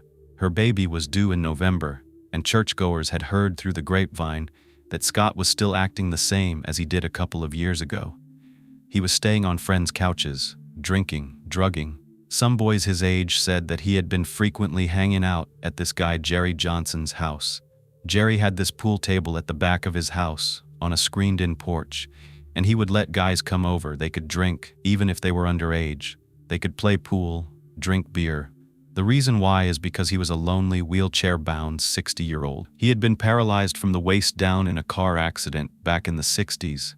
So you know he was lonely, and he would let other people that wanted company come over. Scott, being lonely as well, spent a lot of nights over at Mr. Johnson's. He would stay until the wee hours of the morning to avoid going home as long as he could. When Kim heard the news, she couldn't help but feel bad for Scott, but she had to quickly shift her focus back to her own family. It was that time of year. She was already planning for Christmas with all the kids that she had in her home now. She needed to get a head start since budgeting was definitely necessary. She spent so many Christmases without gifts as a child. It was as though she would live vicariously through the children's excitement. Speaking of children, the Daniels were now taking care of 7 children. They had 16-year-old Jesse, 11-year-old Amber, 8-year-old twins Bryant and Brooke, another 8-year-old Amanda, Corey, who was only 4, and Gabriel, who was only 10 months old, that they had had pretty much since the day he was born. Scott's life, on the other hand, was worse than Kim could have imagined. He was frequently spending the night at his older sister Lisa's trailer, where now had 10 people living there. Most of them were just sleeping on the floor. Guess who else was living there? Joanne. As much as the Daniels tried to steer her toward a better life, Latrell just undid all that hard work. Poor Joanne was only 11 years old at the time, and she went through so much abuse. She was even molested by a family member who did end up going to prison. She never got counseling for all that pain, and then she ends up falling into drug addiction and alcohol. One of Kim's friends told her that the conditions were so bad, and it doesn't mean that's why you get lice, because I've had lice, my daughter has too, but she was infested with head lice. And instead of finding a treatment to combat this, Luttrell just held her down and cut off all of her beautiful red hair. It's so sad. Meanwhile, Scott had gotten arrested 2 times by November 3, 1997, both on the account of drinking and driving. He never even got his driver's license. The first time he got pulled over was a month earlier in October. He was speeding in a car that he borrowed from a friend, and he was jailed and fined. But then it happened again. The second time he stole a Jeep, and he was speeding down the road to go to another house to try to steal a 4-wheeler.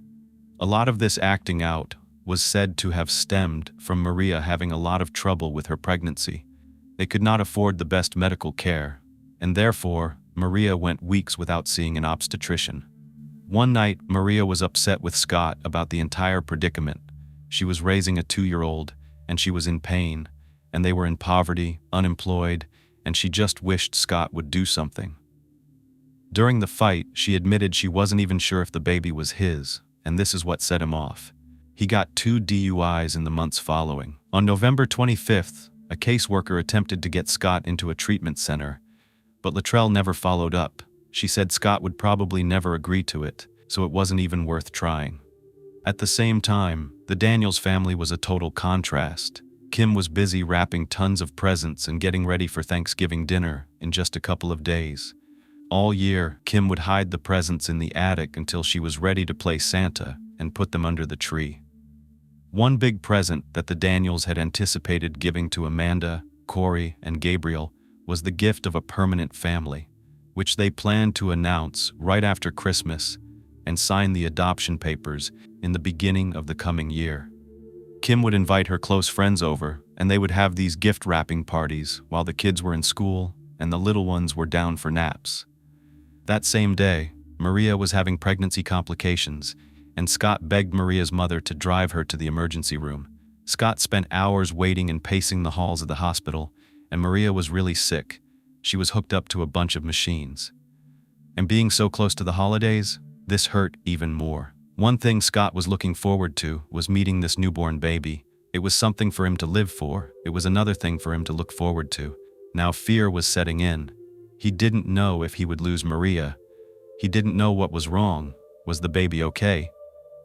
And it turned out something was wrong. The baby had an irregular heartbeat. Scott just felt his stomach turn because it was his fault. He thought the baby had inherited his heart problem. He tries to call his mother for some comfort. Luttrell yelled at him, almost blaming him.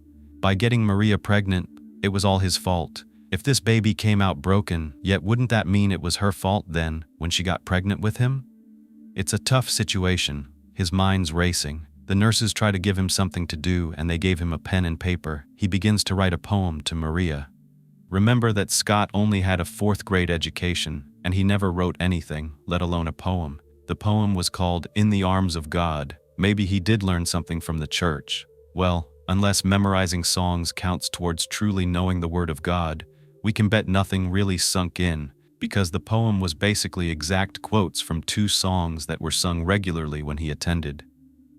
Sheltered in the Arms of God, and What Will You Do for Jesus? What if we're not giving Scott enough credit? Songs can have quite an impact on us, but it looked like he did put effort in. Maybe the songs comforted him, and he wanted to extend that comfort to Maria the only way he knew how. Let me read you what he wrote. I feel the touch of hands so kind and tender. They're leading me in the paths that I must tread. I'll have no fear, for Jesus walks beside me, and I'm sheltered in the arms of God. So let the storms rage high, the dark clouds rise. They won't worry me, for I'm sheltered safe in the arms of God. He walks with me, and nothing of earth shall harm me, for I am sheltered in the arms of God. Soon I shall hear the call from heaven's portal. Come home, my child, it's the last mile you'll have to trod. I'll fall asleep and wake up in God's new heaven, sheltered safe within the arms of God. P.S. What will you do for Jesus? He's done so much for you. He gave his life a ransom for sin. What will you do for him? By Scott Heidler. All of a sudden, something truly went wrong. The machines were beeping, alarms were going off, and the doctors were being called. Maria was quickly rolled out of the room and rushed into emergency surgery. Scott was hyperventilating, stoic, not saying a word, just helplessly waiting. It wasn't too long before he saw Maria being rolled back down the hall, holding the baby in her arms. Scott let out a sigh of relief because it was going to be okay, and he wasn't used to things being okay. The closer Maria got, the more her face came into focus, and she was crying. Happy tears, of course, right? She mumbled, "It's a boy." She was shaking. She said the words that no expecting parent wants to hear. He was stillborn, pronounced dead just an hour after he came into the world. Scott said nothing.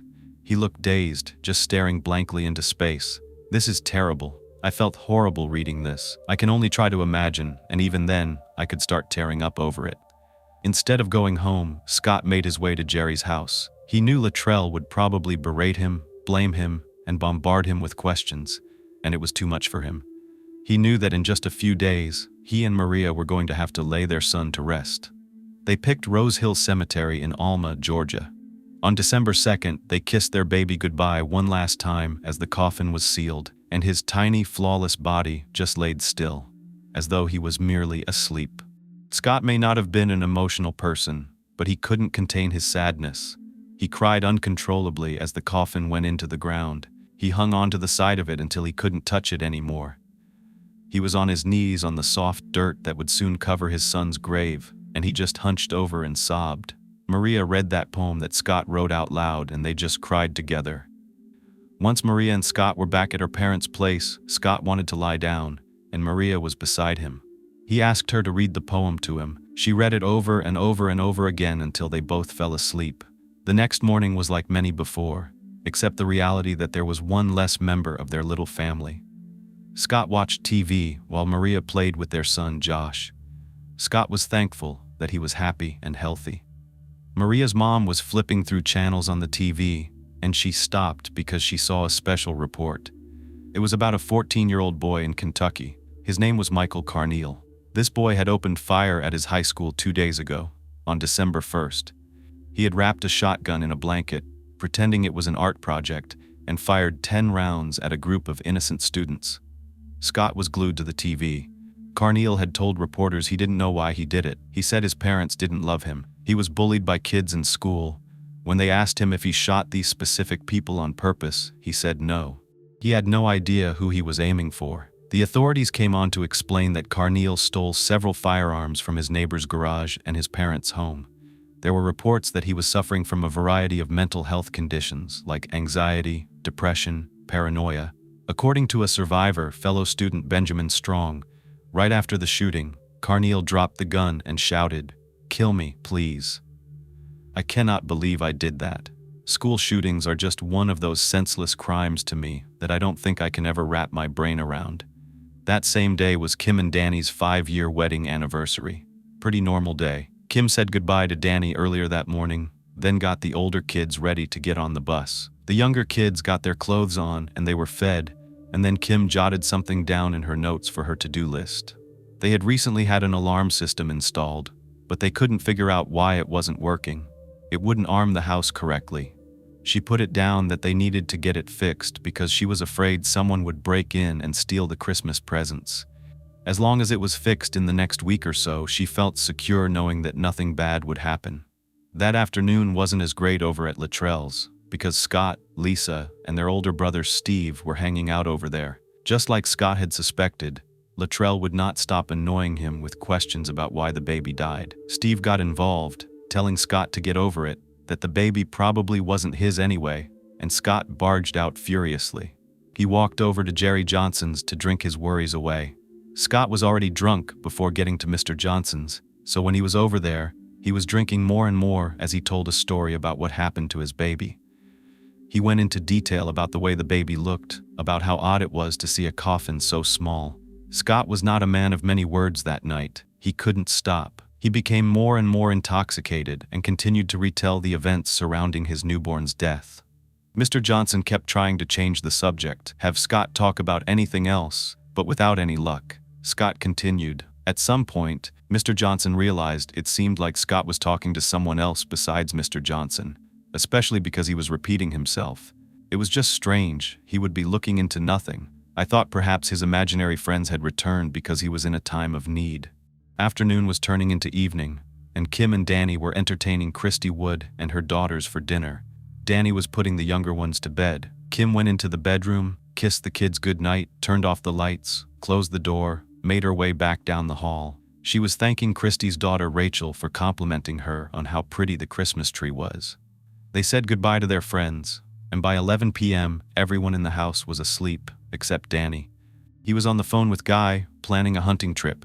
After he hung up the phone, he made his way into the master bedroom, where Kim was already fast asleep, and baby Gabriel was tucked into his crib at the end of their bed.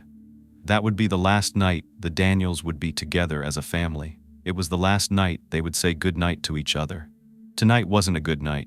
Just before dawn on the morning of December 4th, a farmer was out in Elma, up early starting his day, when he saw something moving near the edge of his farm in the distance. It was still dark. He couldn't make out what it was, maybe a deer, he wasn't sure. So he made his way closer to the road. Then he realized it was a person. He called out to them, but he was still too far for them to hear him over the wind. As he got closer and closer, he could tell it was 3 little girls, barefoot in their pajamas, hugging each other in the cold as they tried to make their way up the road towards his house, the closest beacon of hope. They were shivering and crying hysterically. He asked them who they were and what they were doing there. The oldest girl, with her teeth chattering uncontrollably, managed to explain they were from Santa Claus. They had been taken away from their home last night and abandoned in the middle of nowhere. The farmer immediately took them to Bacon County Sheriff's Department. This is just sad. She was 11. How heartbreaking. Who could do something like this? She's so innocent, yet she's keeping it all together to tell this. A very professional woman, I might add. What happened to them so that they can find this monster? You have to have patience and empathy to do this job. Amber gave police her address. She said they lived on Dasher Street with their parents and their other siblings. She explained they were woken up in the middle of the night and taken. They knew something bad happened because the man who took them said he was there to save them. He said their parents told him to get them out of the house really fast.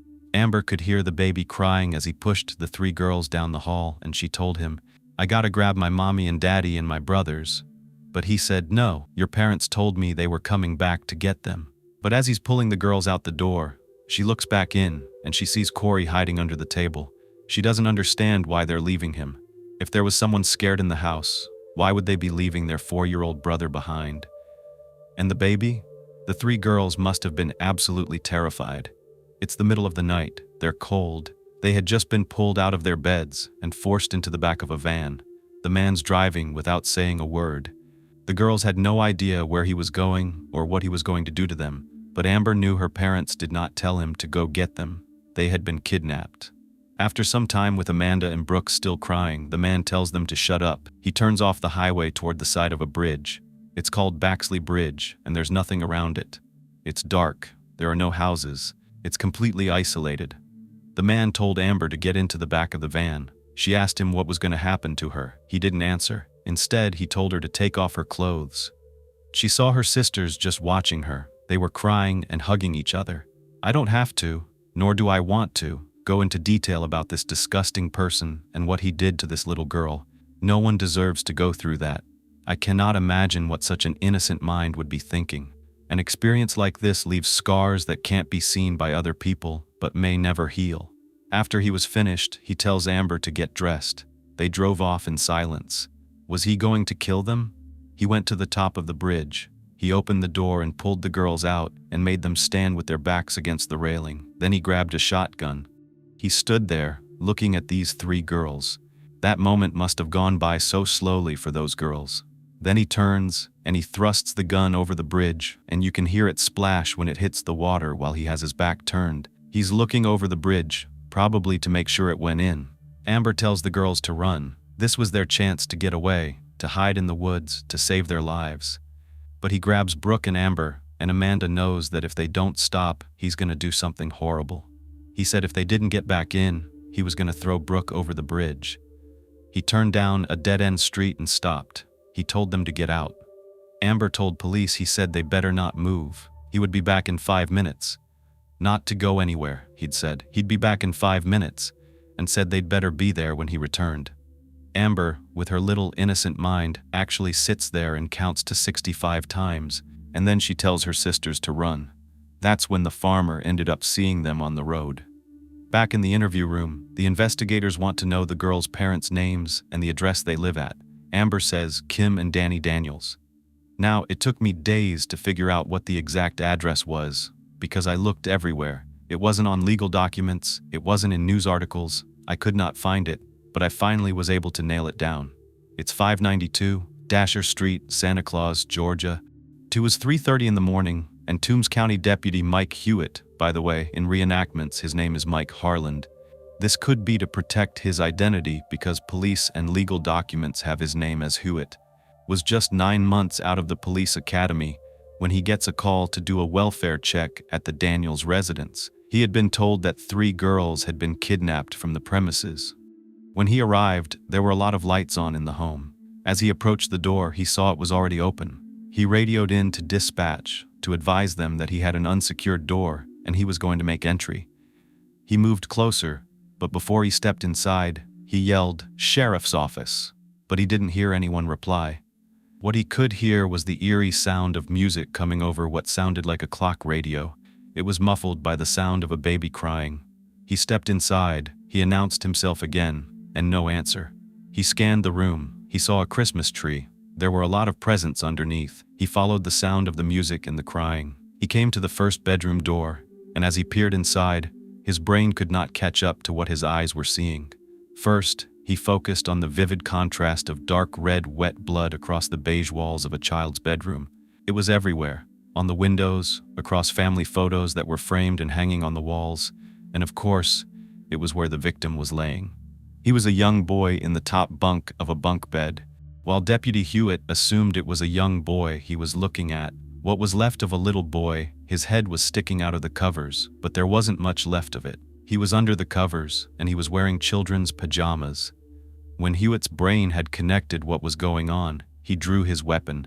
He had no idea if he was standing in the presence of a killer. He left the room, proceeded down the hall, but stopped because he saw something moving back near the living room. He almost opened fire, and it's a miracle that he didn't, after what he had just seen. He stopped in time to see it was a little boy, and he was shocked. He was just standing there and this poor little boy just witnessed the horrific death of his brother. I can only begin to imagine the fear that would be inside this child. The little boy just pointed down the hallway. He didn't say anything. Hewitt had his gun drawn, and he made his way toward the sounds that he had been following before. He came to the back bedroom, and there was blood that was still dripping from the doorknob. He used the barrel of his gun to gently nudge the door open to peek inside. It opens just enough for him to slide his way inside, and that's when he sees what was in his way. It's the body of a teenage girl, and she's crumpled up on the floor in front of the door. He can't believe what he's seeing. Now we could also see the clock radio that the music was coming from. Most likely, this was Danny's alarm he used to begin every day. He wouldn't knew there was nothing he could do for the girl. It was way too late, so he turned his gaze towards the baby. He was standing beside the left side of the bed, and he was just clutching the covers with his little hands, just wailing and pulling the covers, trying to wake up his mama. That's when Hewitt saw the deceased woman. Her body was covered up with a duvet, and the only thing that was sticking out was her head. But it was clear she wasn't alive. It was Kim Daniels, and right next to her on the right side of the bed was the body of her husband, Danny. He was sprawled out across the bed with a gaping wound through his chest. Hewitt picks up the baby, and he makes his way back down the hall. He scoops up the young boy, and he heads out to call for help. Nothing like this had ever happened in Santa Claus. At the moment, he knew this town would be changed forever.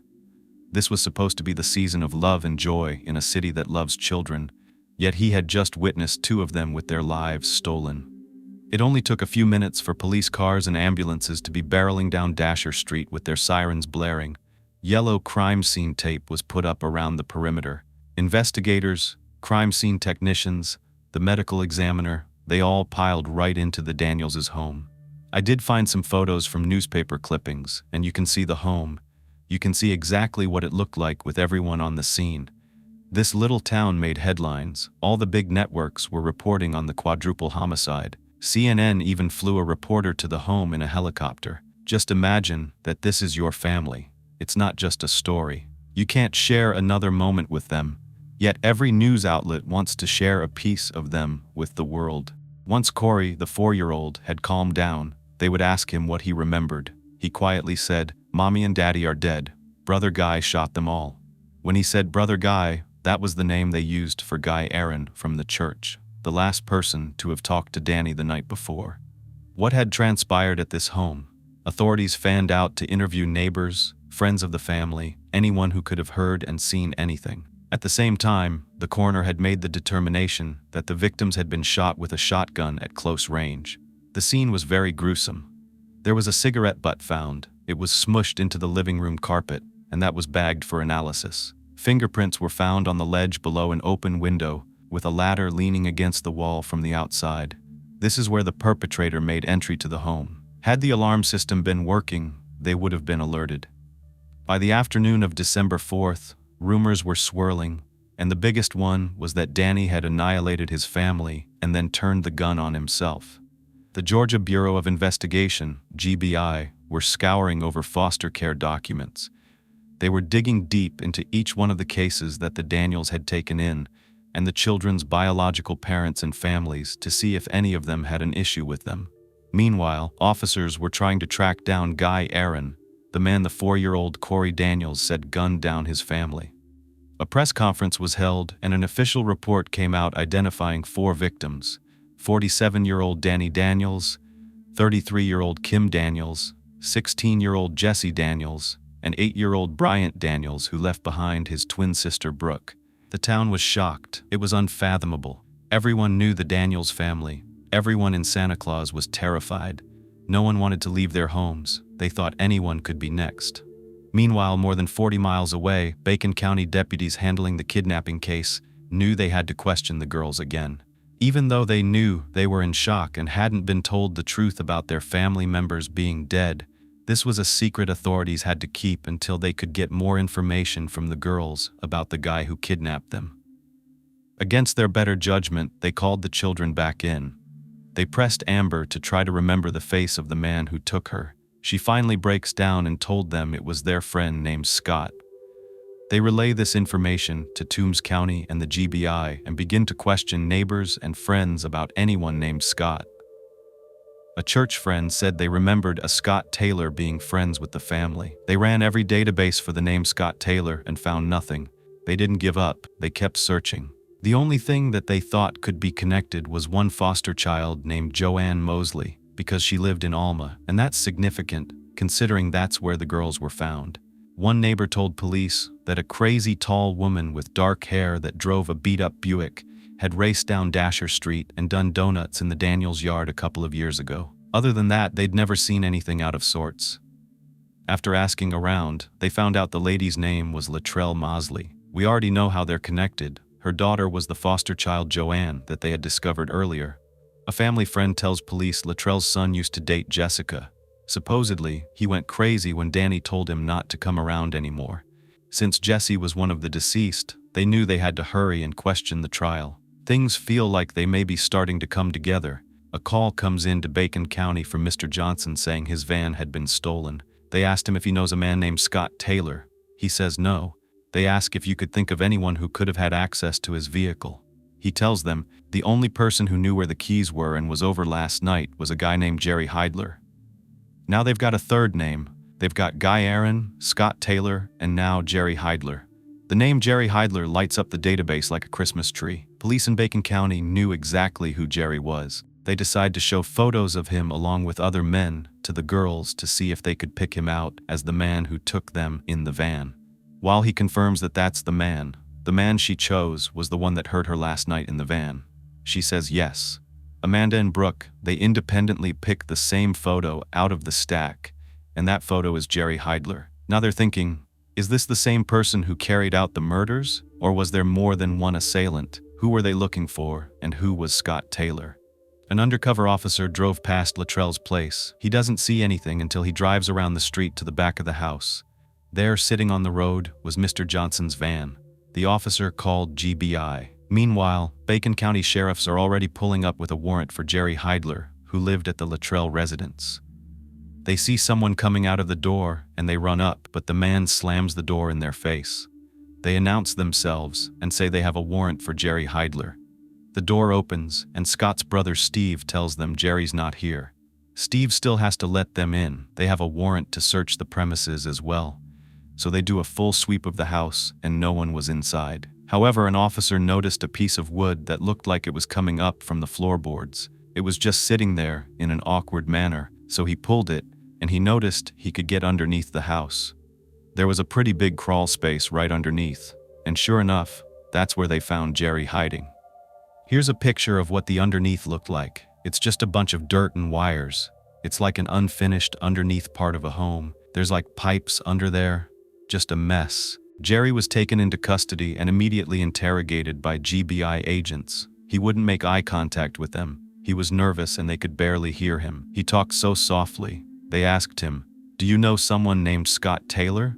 And Jerry confirms that he is Scott Taylor. His full name is Jerry Scott Heidler. Wow, they suspected he went by Scott Taylor so that no one would connect him to his past offenses. He argues he did it because he liked the name Scott better and he didn't want to associate himself with the last name Heidler. He used his mother's maiden name instead. According to what I could find, here's how the exchange went. The GBI agent tells him, "We're going to talk about what happened out here in Santa Claus, okay?" Jerry says, "Yes." The agent asked, "Can you tell me what happened out there?"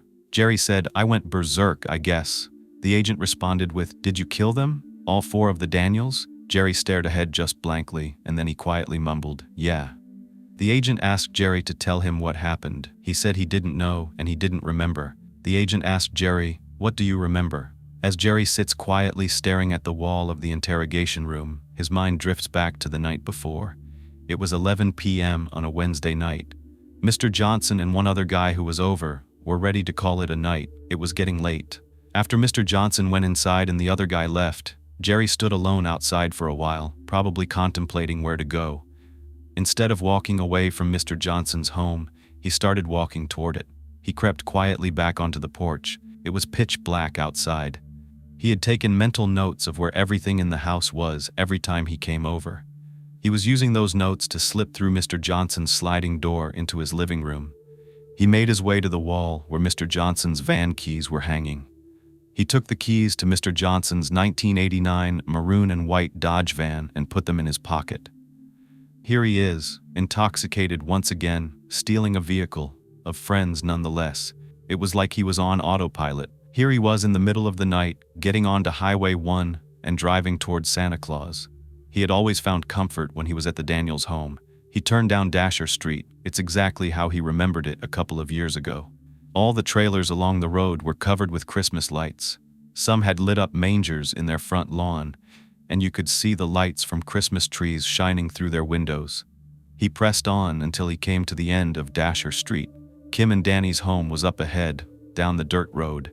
It was dark except for the twinkling lights that were carefully placed along the roof. He got out of the van, stood outside, and stared at the house that he had spent so much time in. He walked closer, making his way to the backyard. He saw a stepladder near the shed. He picked it up and put it underneath the bathroom window, pushed open the window, pushed his legs through, stepped on top of the toilet, and stepped down onto the bathroom floor. Again, if their alarm had been properly installed and working, they would have heard this. Instead, he slipped inside undetected. He went toward the back door and opened it. He sat out there and smoked cigarettes back to back for a few minutes. Then he went back inside and walked into the living room and saw the presents underneath the tree. He did not know what he was doing there.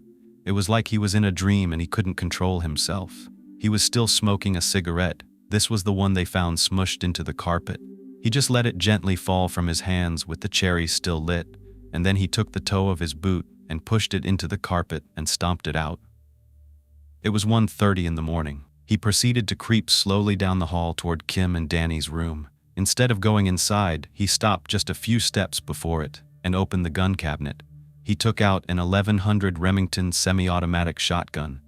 He opened the door to Kim and Danny's room, pointed the gun right at Danny, and pulled the trigger. He turned the gun just a few inches, pointed it at him, and pulled the trigger again. Danny was still alive. He tried to get up, but Jerry was too fast. He aimed at Danny as he put his hands up, and he pulled the trigger a third time. That's when Jessie, who probably heard the gunshots, got up. She started looking around the house to see what had happened, and Jerry was already in the boys' room. At this time, Corey was hiding in the closet. Bryant, on the top bunk, had tried to hide by covering himself with his blankets, his head underneath his pillow. Jerry inched toward him, playing a deadly game of hide-and-seek. He placed the barrel of the gun on his pillow, right in front of Bryant's eye, and pulled the trigger. Jessie was screaming. She didn't know what was going on. She could only guess by what she was hearing. Jerry reloaded the gun, and he sees Jessie in the bathroom. She tries to fight the gun out of his hands, makes her way past him somehow, and runs to her parents' room.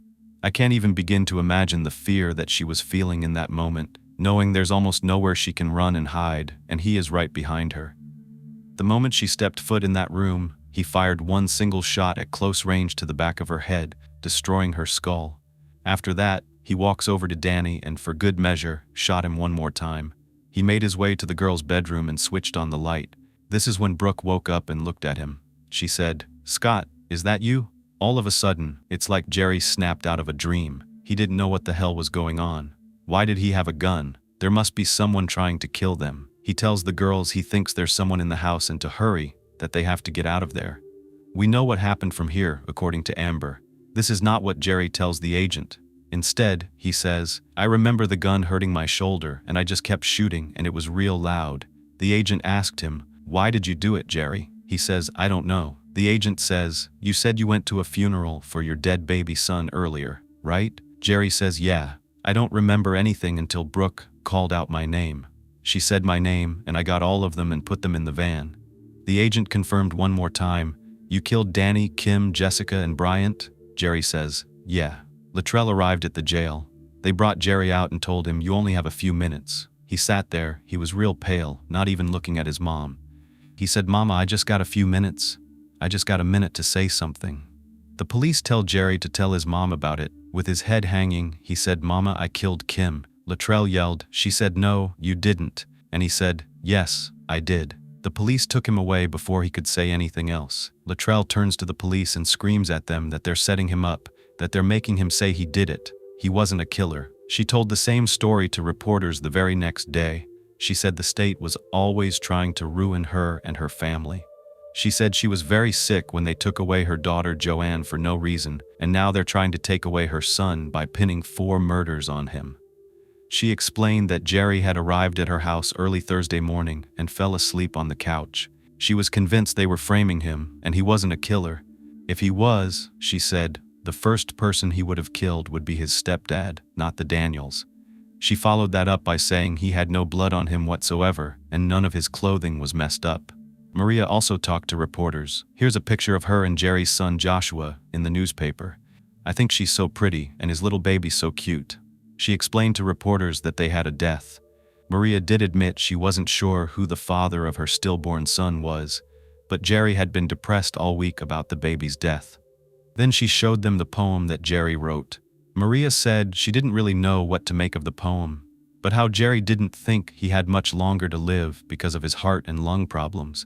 She said she didn't really notice he had any health problems. She drove him home to his mom's around 4:30 on Wednesday evening because he said he was getting a virus and wanted to take a shower and then come back later. He called her every hour until about 11 p.m. and the very last call was from Mr. Johnson's house. Maria said, "Jerry always told me the Daniels were his friends. He always bragged on them. He said they were like family to him. He adored them." People, his Aunt Mary Lee Taylor said Scotty was out of control for a long time. He wanted to kill himself. He took a bunch of pills. He told his mom over and over he wanted to be dead. If he did this, he was doped up on drugs, but I do not believe he did it. Mr. Heidler is from Album, and putting those things together, they went to his home, the home of his relative, his mother, and that's where he was located. 20-year-old Jerry Scott Heidler's first court appearance was on December 8th, and it only lasted 5 minutes. The magistrate told him that the penalty for these crimes in the state of Georgia is death by electrocution, then asked if he had any questions. He said, "No, sir." As he was escorted out of the courthouse, Luttrell could be heard screaming, saying, "I know he didn't kill that family. The confession is a cover-up for the real killer, the person who really did this. I'm not going to tell you who it is. I'm not going to say his name. He loved them youngins. He wouldn't ever hurt them. I've had a dream about it. I know he didn't do it." While Luttrell cried outside the courthouse, the town of Santa Claus mourned the loss of the Daniels family. They were being laid to rest, and their funeral was held at the First Methodist Church in Lyons, Georgia. 4 caskets lined the front of the church. 550 people came to pay their respects. Some of Jesse's classmates rallied together to raise money for a dress for Jesse to be buried in. Reverend Wood said a few words. He told the teary-eyed, sobbing crowd, "We'll never again hear Sister Kim sing and play the piano, or her family singing in the chorus. And as for the killer, you may hate his deed, but you better love his soul." And then you could just hear the crowd shouting, "Amen." The 5 children were sitting in the front pews of the church. They were protected from the media by police and bodyguards. 20 pallbearers took up remaining seats beside them. Outside, 4 hearses waited to take the Daniels to their final resting place. It was up the hill to Lyon Cemetery. Their surviving children had a long road ahead of them. Christmas morning, they got to open all the gifts that their mother left behind for them. As much as they loved each gift, they couldn't help but break down and cry the entire time. Amber said she knew who the gifts were from because the tags said from Mama and Daddy. The only gift they truly wanted was their family back. Kim and Danny actually had a will in the event that they died. Amber and Brooke, being Kim's biological children, went to live with Danny's sister. Foster children Corey and Amanda, they moved in with the Triggers, and they were Kim's favorite foster parents from when she was little. 10-month-old Gabriel was adopted by another family. The Triggers and Danny's sister kept in touch, and they arranged playdates so that the kids would grow up together. I don't think what happened to Jerry is even worth mentioning, but I want to close the story out with his punishment. Jerry was charged with 4 counts of first-degree murder, 3 counts of kidnapping, 1 count of aggravated sodomy, 1 count of aggravated child molestation, and 1 count of burglary. The defense asked for and was granted a change of venue from Toombs County to Walton County due to all the media attention. Jerry was confined to the Toombs County Detention Center, awaiting his trial. But guess what? He escaped in 1999, right before the trial was set to begin. It was scheduled for August 23rd, and on Tuesday, July 6th, along with 9 other inmates, he escaped by sawing through the bars of the cell windows. It was just before daylight, and don't ask me how he got a saw, but he escaped, and it set off the largest manhunt in Southeast Georgia history. More than 100 county and state law enforcement agencies were involved. Luckily, he was recaptured and arrested once again. I'm going to quickly summarize for those of you that care, because some of you do criminal justice, and some of you are going to law school. So for any of you who care about what happened at the trial and the outcome, here are some of the facts. 7 spent shotgun casings were found throughout the house. A firearms expert testified that the Remington shotgun only holds 6 shotgun shells, so the shooter must have reloaded at least once, and we know he did. He had the wherewithal to reload his gun. A fingerprint was lifted from the window, and it was matched to Jerry. DNA was taken from the saliva on the cigarette butt, and that also matched Jerry's DNA. After dropping the girls off in Bacon County, Jerry went to his mother's house where he slept and then played video games with his brother. Jerry then proceeds to ask his brother if he ever killed anyone, to which his brother responds, "No." Then Jerry said, "Killing gives you a rush. It makes you want to go out and kill more people." The jury were shown very graphic photos and video of the victims and told in graphic detail what happened to each and every one. Of course, the defense tries to argue that that was overly prejudicial.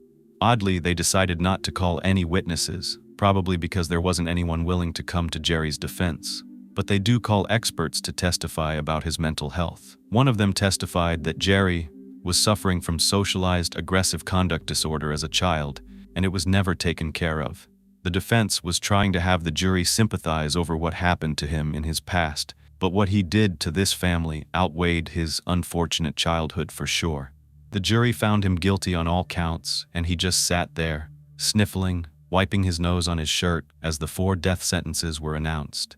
During the trial sentencing phase, the jury found that aggravating circumstances existed, and they recommended the death penalty. The trial court sentenced Mr. Jerry Heidler to death for each of the 4 accounts, to 2 consecutive life terms for aggravated sodomy and kidnapping with bodily injury, 30 years consecutive for aggravated child molestation, and 20 years consecutive for each of the remaining counts. He is currently still awaiting execution, according to Georgia State Department of Correction records. Well, Amber Daniels herself will tell you how that makes someone like her feel, someone that wants her mother's story to be heard. "Nobody's ever asked about my mother," she said.